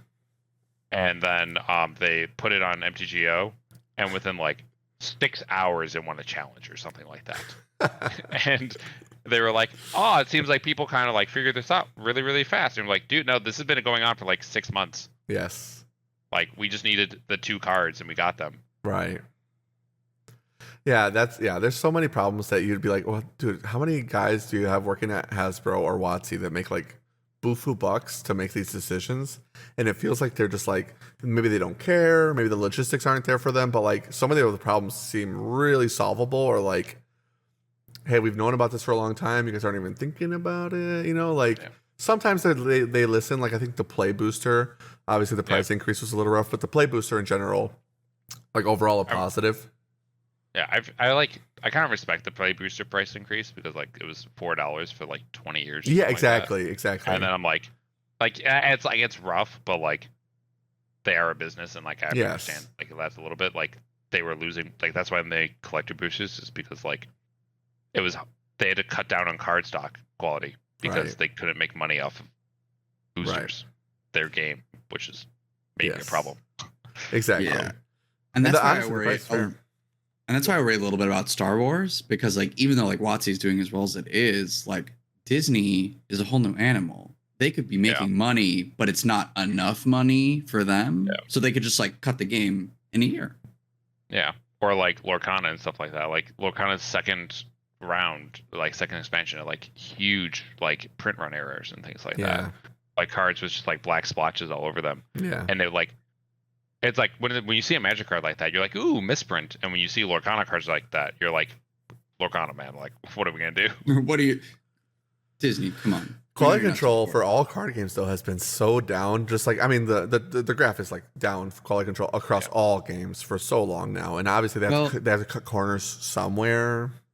Yeah. Well, even the accessories. I mean, how many people do you have to talk to about Dragon Shields and Heavy Play and Katanas, because like they all make me sad. Mm-hmm. Yeah,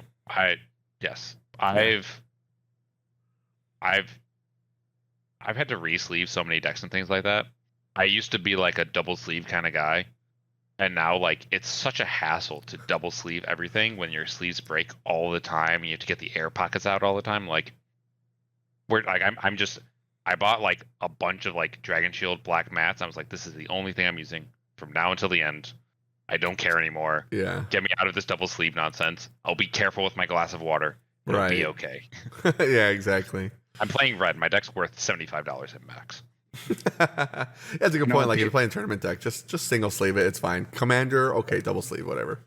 I was hearing people cry about how expensive slick shots are, and I'm like, oh man, is the deck $90? Because after slick shots, it's another $10. It's 120 if you play the bad card. I was playing a mono red deck on Arena when it was Pioneer time. Stanley came up with like mono red Obosh. Yeah, and it was sick. Obosh red was very cool. Big fan. It was. I played 4 leagues with it. Went 5-0, 5-0, 4-1, 5-0. The deck was like 12 ticks. Yeah. Yeah, I know. And I'm paying for like $50 mana traders. Like, what am I doing here? Anybody else need cards?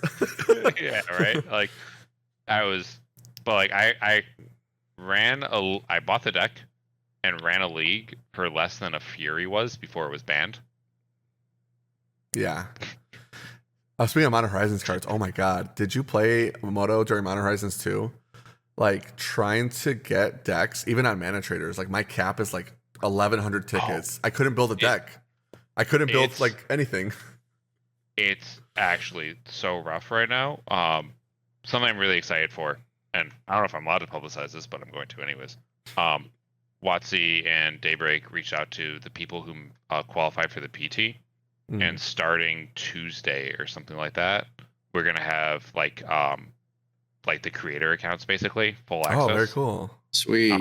For all of them, we can actually test, because like I wish it had started this week though, because like, man, I would have wanted to try playing Ruby Storm and stuff like that. Oh, dude, and I wanted to, and like there's a new Gruul Prowess list out that plays the energy cards that seems to be doing really well, and like it's Amped Raptor and the Amulet, and I can't get them. Yeah, and Ruby Storm is right up your alley. That's like combo red right there.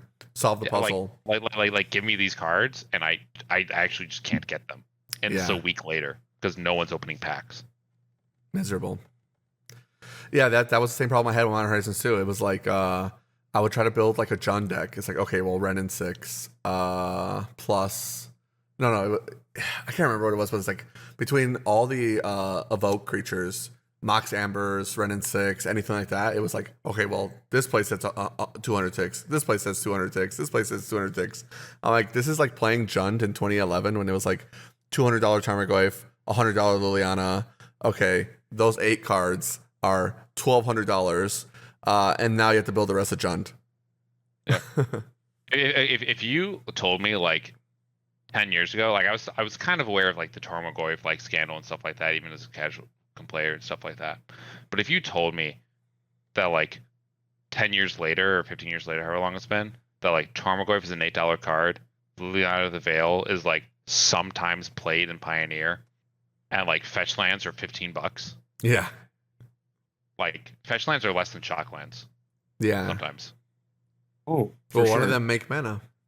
Well, and for me as the like control player, mid-range player at heart, which is what I've always kind of been on, like before I got out of Magic, I was building like Jeskai control with like Snapcaster Mage and Path to Exile, and to see like Snapcaster Mage is played in a meme deck with like meme wizards, like yeah, I would have thought you were crazy. Yeah, Snapcaster, man, it's crazy. Snapcaster Mage is what, like $5 now or something like that? No, I think it's like 20 maybe. I can't remember actually. It went back up? I think it went back up, but maybe because of flare denial. But I think it's still yes. I think it's still casually popular too. Like a lot of Commander players like that kind of card. That's true. I mean, like it's fine in Commander and stuff like that, obviously. Mm. Um, And I don't honestly, understand people most of the saying time, Commander drives prices a lot harder for certain singles.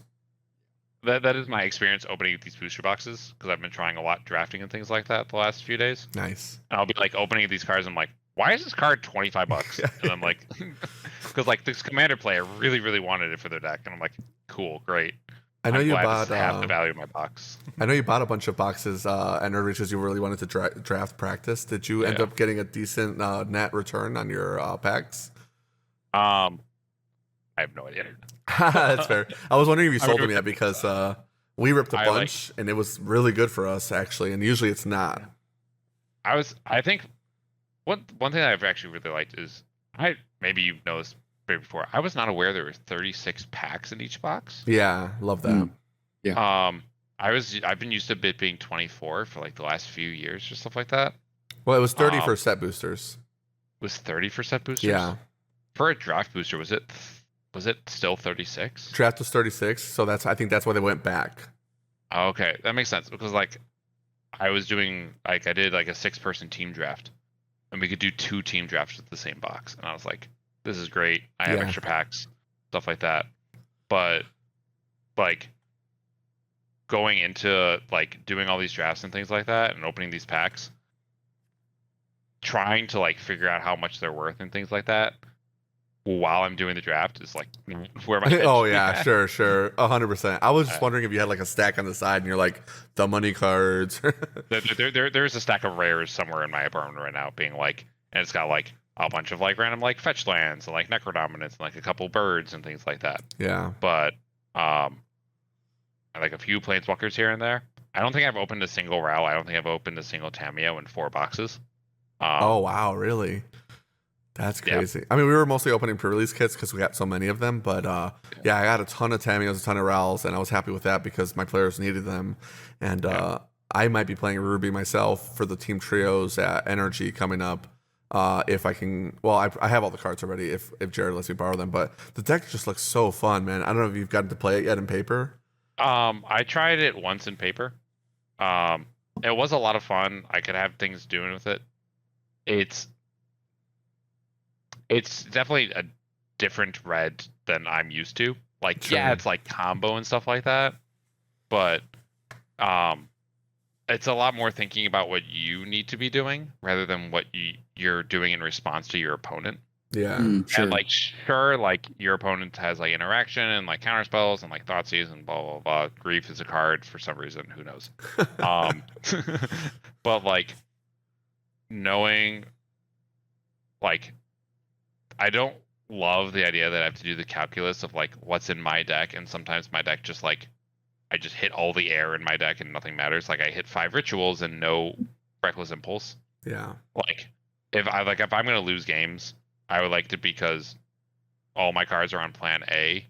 Yeah. And like they all do the same thing, and I just misplayed into my opponent's stuff. Yeah. Rather than I like did 5 Reckless Impulses and I only found like I didn't find what I needed because it was in the bottom 20 cards of my deck, so I guess I just lose. Yeah. I hate decks like that. I can't do it. I can't. Nope. It hurts my soul. I don't want to do it. I didn't draw the right things. Oh, like, no. I like them for Moto just because, like, decks like Storm. I used to play a lot of Blue-Red Gift Storm, and I'd read Caleb Shearer's blog a bunch and just, like, always get the updated sideboard guide. And he was, like, the Storm guy for Star City Games. And you could just grind so many Moto leagues and just earn so many tickets. And then I'd sell all the tickets back to mana traders. Like, here you go. Help me pay my rent. Yeah. And Storm's the kind of deck that can facilitate that. But, yeah, I definitely agree. It could be so boring when you're, like, draw. That's it. That's all the deck does.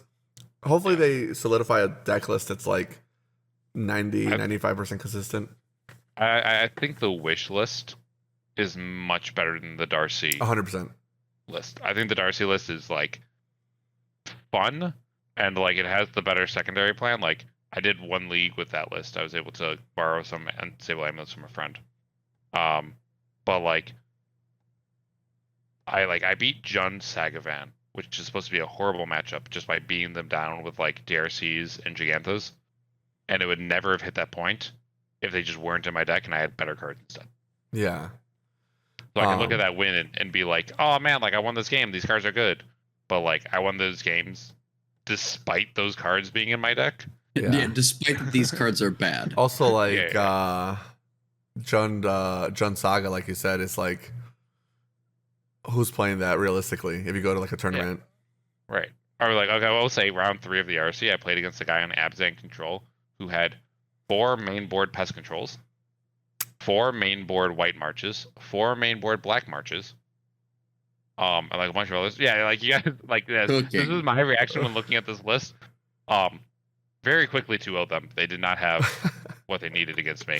But I was like standing around, like, talking with one of my friends later, Carter, who's like a really great guy. I think he's a Milwaukee guy actually, or maybe he's like, I don't really see him in Nerd Range, but I see him all like the energies and stuff like that. He's a really good guy.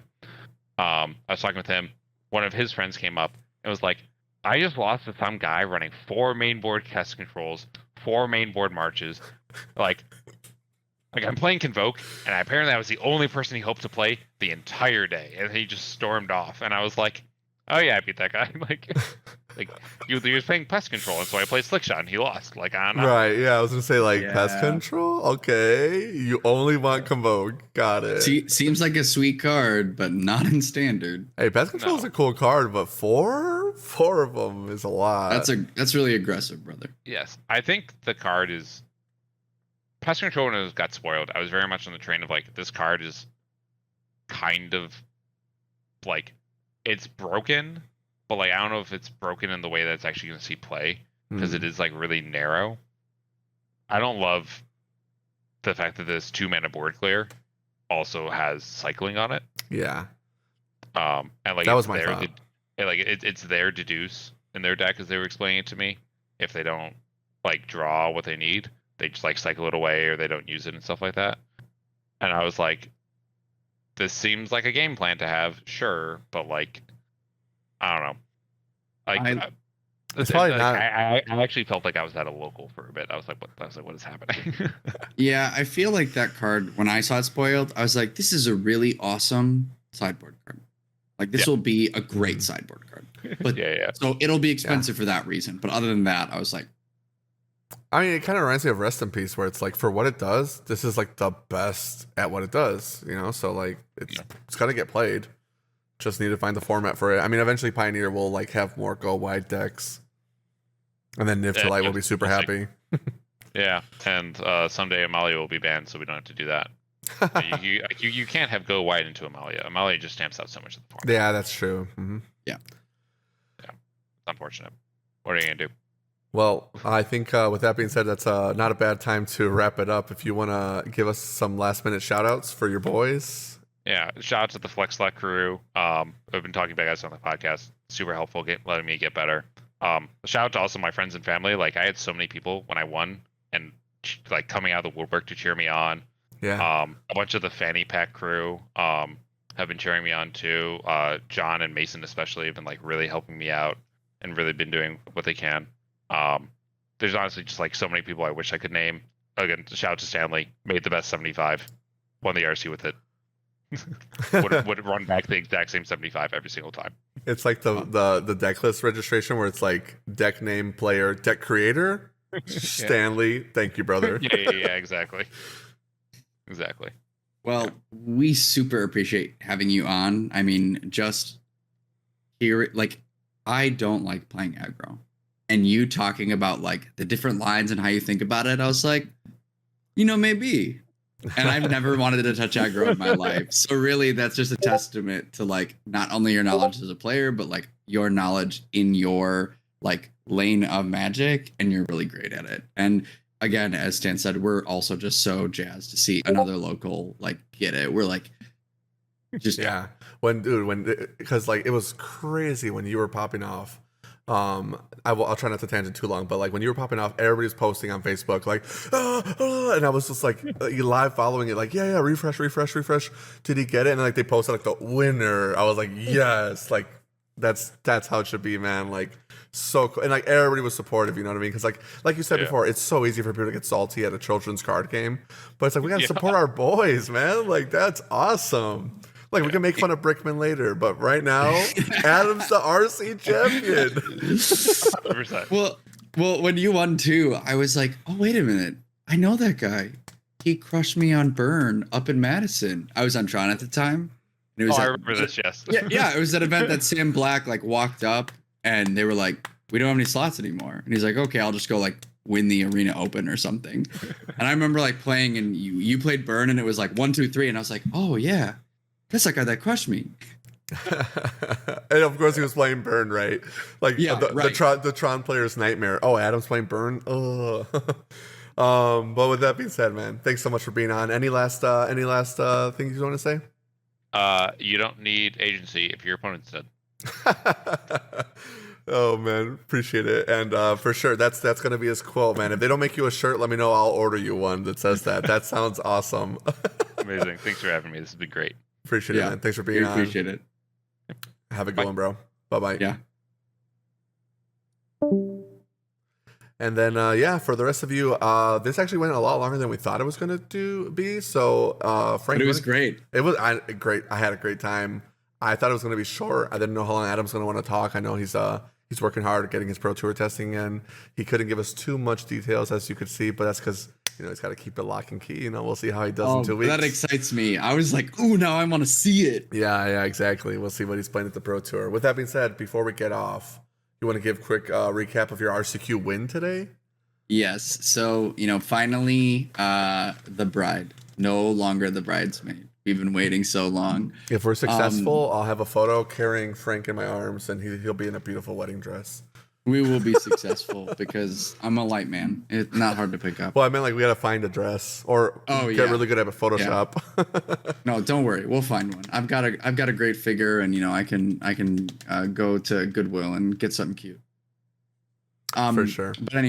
But anyway, so RCQ today, it started off with, of course, it being a nightmare, as they've been recently. 13 people, which means 4 rounds cut the top 4.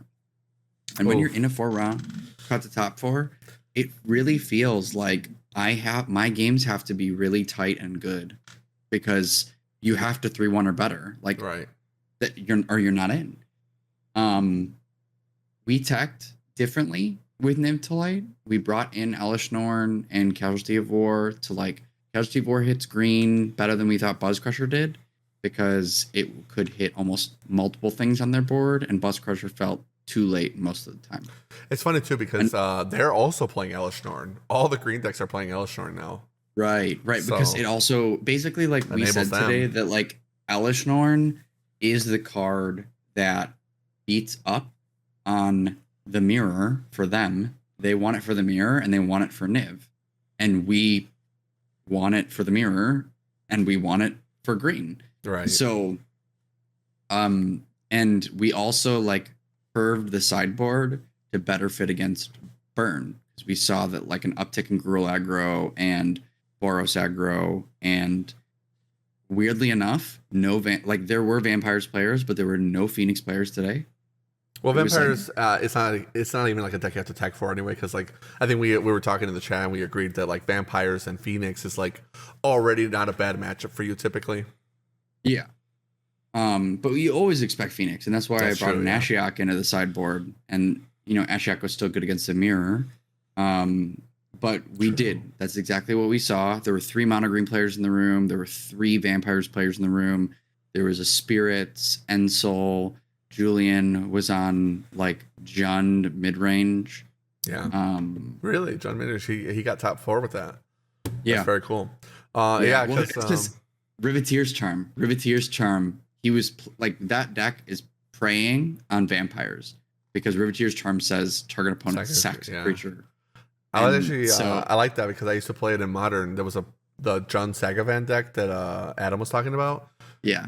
Jarrett had lent me a list that at the time was playing Riveteer's Charm in the Jund deck, and it had no lands, 17 lands in the deck. So it's a really good card, honestly. I'm surprised it doesn't get more Pioneer play, but Jund doesn't really get played typically.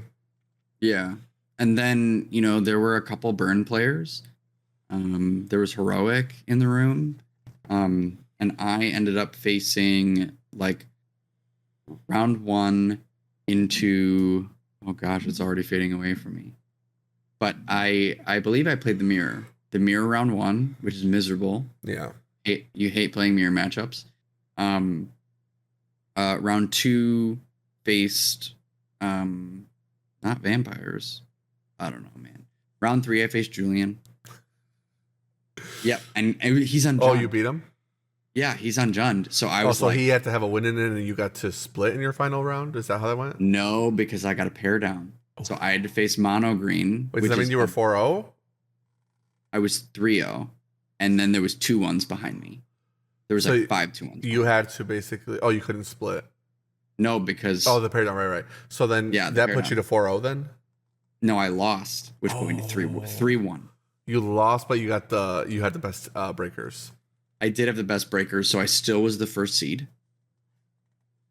That's funny. Lose first. Oh, I know what I faced. But I didn't face Niv round 1. I faced Niv round 2. Round 1 was against Burn. I faced Burn. Okay. Just like had, Lightning Helix, whatever. Then into Niv. Then into Julian. Won all 3. Lost in a tight 3 games against Mono Green. Alistorn came in clutch game 2 to win me that game. I then faced this. Great. Yeah, I then faced the same Niv mirror in game 3, or in the finals, in the semis. Nice. Yeah, I remember Julian when you were in the finals. Julian was telling us how in game 3 you were already super far ahead on board. So when I heard that, I was literally leaving dinner, like Father's Day dinner with my family, like, yes, all right, let's get ready for this interview. Yeah, yeah. And I was doing the LeBron ritual, like, yeah, throwing him up. So he honestly, like, what's funny is that he's in the Niv Discord that I'm in with TAC and like Claudio. The guy that he's you beat in that Discord. Yeah, and so he saw me and goes, "You're Panic at the Top Hat, right?" And I was like, "Yeah. How do you know that?" And he's like, "I'm in that Discord. I don't talk much." And I was like, "Oh." And his list wasn't teched for green, but because my list is teched for green, which also helps with the mirror, it helped a lot. And truthfully, like, he game 1 got stuck on Bant mana, and I was able to just like Fable turn 3 into Niv, draw a ton of action, and he's like, "I'll just scoop."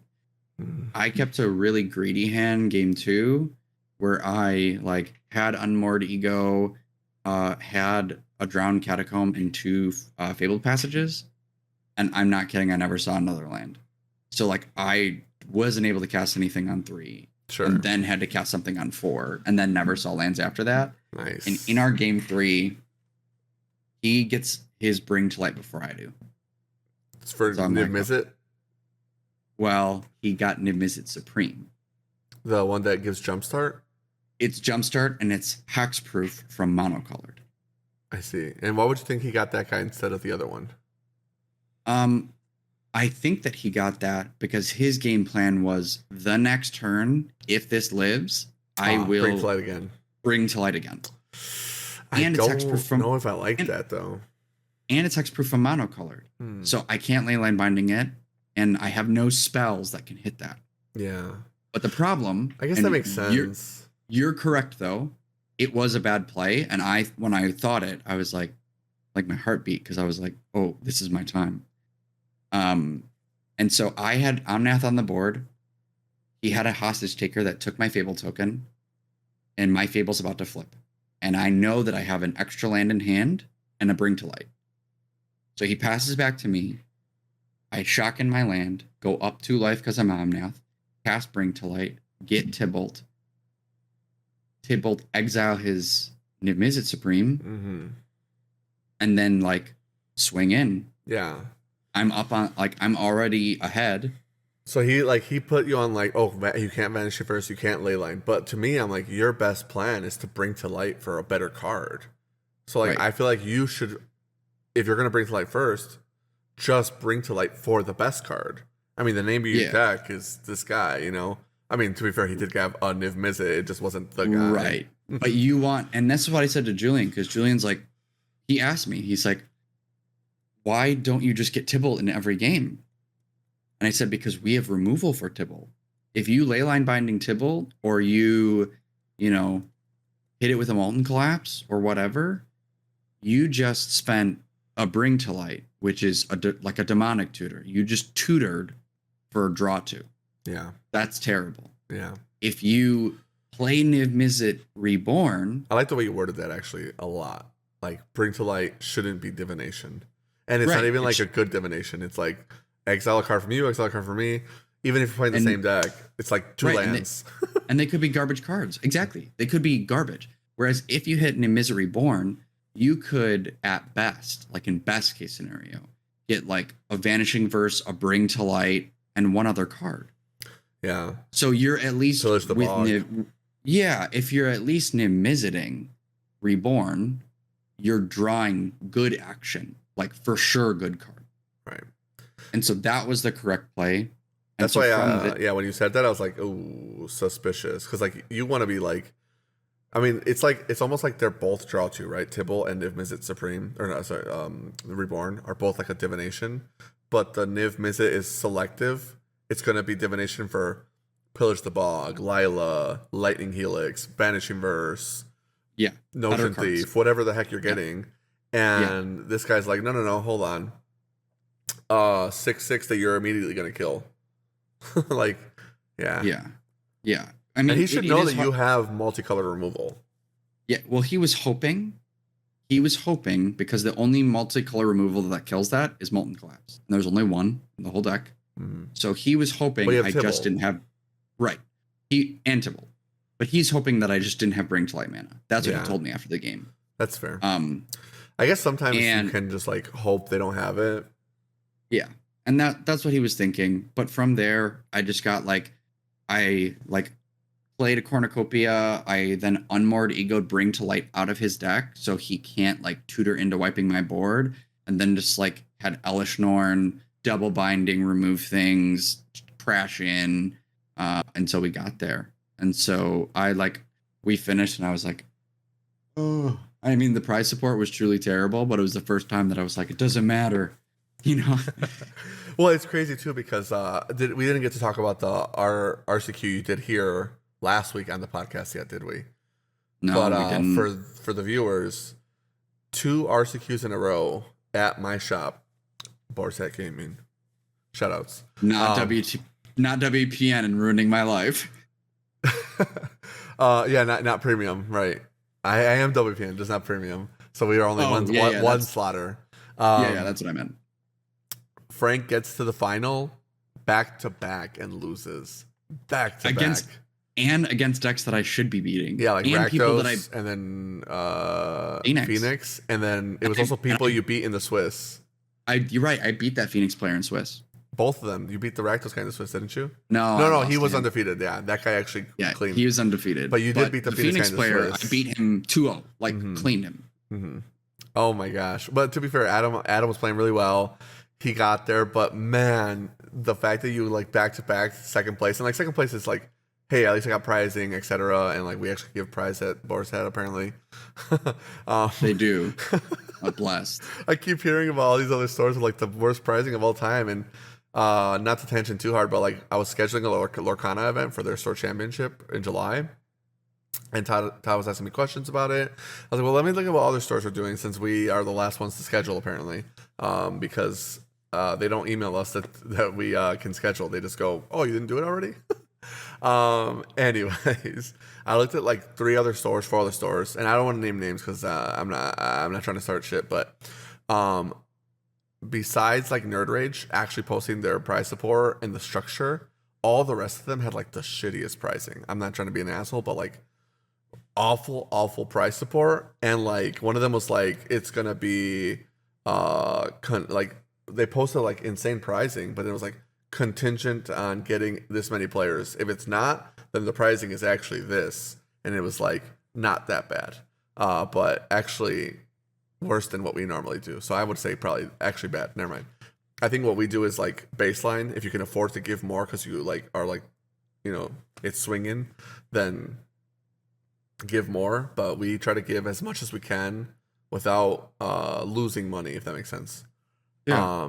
So yeah, when I was like sketching, I was like, looking at all the price reports, like, man, this is really bad. You know what, Todd? What I said, change it to this, which was slightly better, and then just run that. It's apparently better than what everybody else is doing, except for Nerd Rage. But like Nerd Rage is a much bigger store, so like I look at Nerd Rage as like the at least in our area, like go here for competitive events, but it's going to be a ton of people. So hopefully they get a good amount of players there. I think ours is going to have a decent amount of players, but yeah, back-to-back RCQ, second places, and then that kind of put the fire under your butt where you were like, you know what, this weekend I'm going to go to 2 RCQs. And I was like, oh, okay. Well, yeah. And as I mentioned yesterday, didn't you scrub out? I did. I went 2-3. I won my first 2. Yeah. I crushed my first 2 rounds. It wasn't even a scrub out. It was a reverse sweep. Yeah, and I got reverse sweeped. I then lost 3 in a row. It felt terrible. That's crazy. I was like 3 wins in a row, winning in. Oh, dude. Yeah, winning in painful. 3 times in a row, and I lost them all. I faced the mirror again for the second time, and then I faced Rona Combo, which that guy ended up winning, and Rona Combo is like the worst matchup I could have besides Lotus Field. And then I faced like Gruul Aggro, who we're in game 3. I'm about to win. And like the only thing he can't have is like 2. Like I think I told you this. I have an Omnath on board. And I just cornucopia'd, drew a land, played it. I gained 8 life. 8 life to go back up to 10. And he's got 3 creatures on board, 1 card in hand. And I go, okay, as long as he doesn't get 2 spells to slick shot kill me, I'm fine. And I'm going to block no matter what, because I've got Kumbal in hand and some other action. And he had 1 spell in hand and drew like a Monstrous Rage or something. And I was like, cool. Like Blossoming Defense and Monstrous Rage. And I was like, well. What was it that he said? Shoot, I already forgot. You don't need agency if your opponent's dead. I just think of that deck is much worse in Pioneer than it is for sure. Like, it's just Standard. Funny though. Now whenever a red player wins, I'm gonna be hearing Adam in my head like, yep. Oh yeah. Oh, that line is clean. Yeah. That line is so clean. But yeah, what we also didn't mention is that before like in between those 2 boards, went to Griffo and made it to the win and lost there too. So for me, it was 3 weekends of win, make the RCQ. And it happened 3 weekends in a row and I lost them all. Oh, the RC. Yeah. So now you get to go to the RC, and actually Jarrett, our partner at Boar's Hat, he just announced to us yesterday in Arizona that he won in his RC invite as well. So that's pretty cool. So maybe you guys also can... on Niv. Maybe you guys can... also on Niv. So maybe you guys can be Niv roommates or whatever. Where's the next event? I can't remember. Washington, D.C.? Oh, okay. So not Washington. That's actually probably better. But yeah, you guys can go be down over the East Coast and get a hotel room or whatever. Cheapen the cost a bit. Sweet. So much easier when your friends are there. Yeah, absolutely. Oh man, I honestly just so happy for you though. I'm glad you got it finally. And like today was the day, Father's Day. Frank is our father, and he did it. I'm proud. My dad wasn't here for me, but I will be here for you. But yeah, so anything else we should talk about before we wrap it up, just because it's going kind of long now? No, we should cut it. Yeah, for sure. Okay. Cut this off. Adam already did some shout outs for us. Shout outs Nancy Steroids, intro and outro music. Shout outs Borsat Gaming. Buy your singles here if you guys can. We'll ship it to you. Really appreciate the support. Shout outs to Todd for all the free editing he does and the editing he does for our other YouTube channel, Borsat Gaming, if you want to see our local gameplay from non-MTG card games, Star Wars Unlimited, Lorcana, Pokemon, etc. It's been pretty fun over there. We actually are also posting our RCQs exclusively on the Boar Hat, not MTG Chicago, which shout outs to Sal and appreciate him for everything he does, and the thumbnail, the beautiful Frank thumbnail in my arms. MTG Chicago gets all our weekly play for Magic the Gathering, but our RCQs specifically, we're going to be posting on Boar Hat, just so you guys can see the RCQs, the semifinals, final matchups, etc. So you can already go see Frank lose twice if you want to. But with that being said, did I miss anybody? The patrons, shout out to you guys as always. Really appreciate it. All the viewers that are just with us for the ride. If you haven't subscribed on YouTube, really appreciate it if you guys could subscribe. We're trying to get to 500 so bad for monetization. And then, shoot, what else did I miss? I think that's it. That's everybody, right? Okay, we did it. Well, anyways, catch you guys next time. Really appreciate it. That's our show. Thanks so much for tuning in, and we'll see you soon.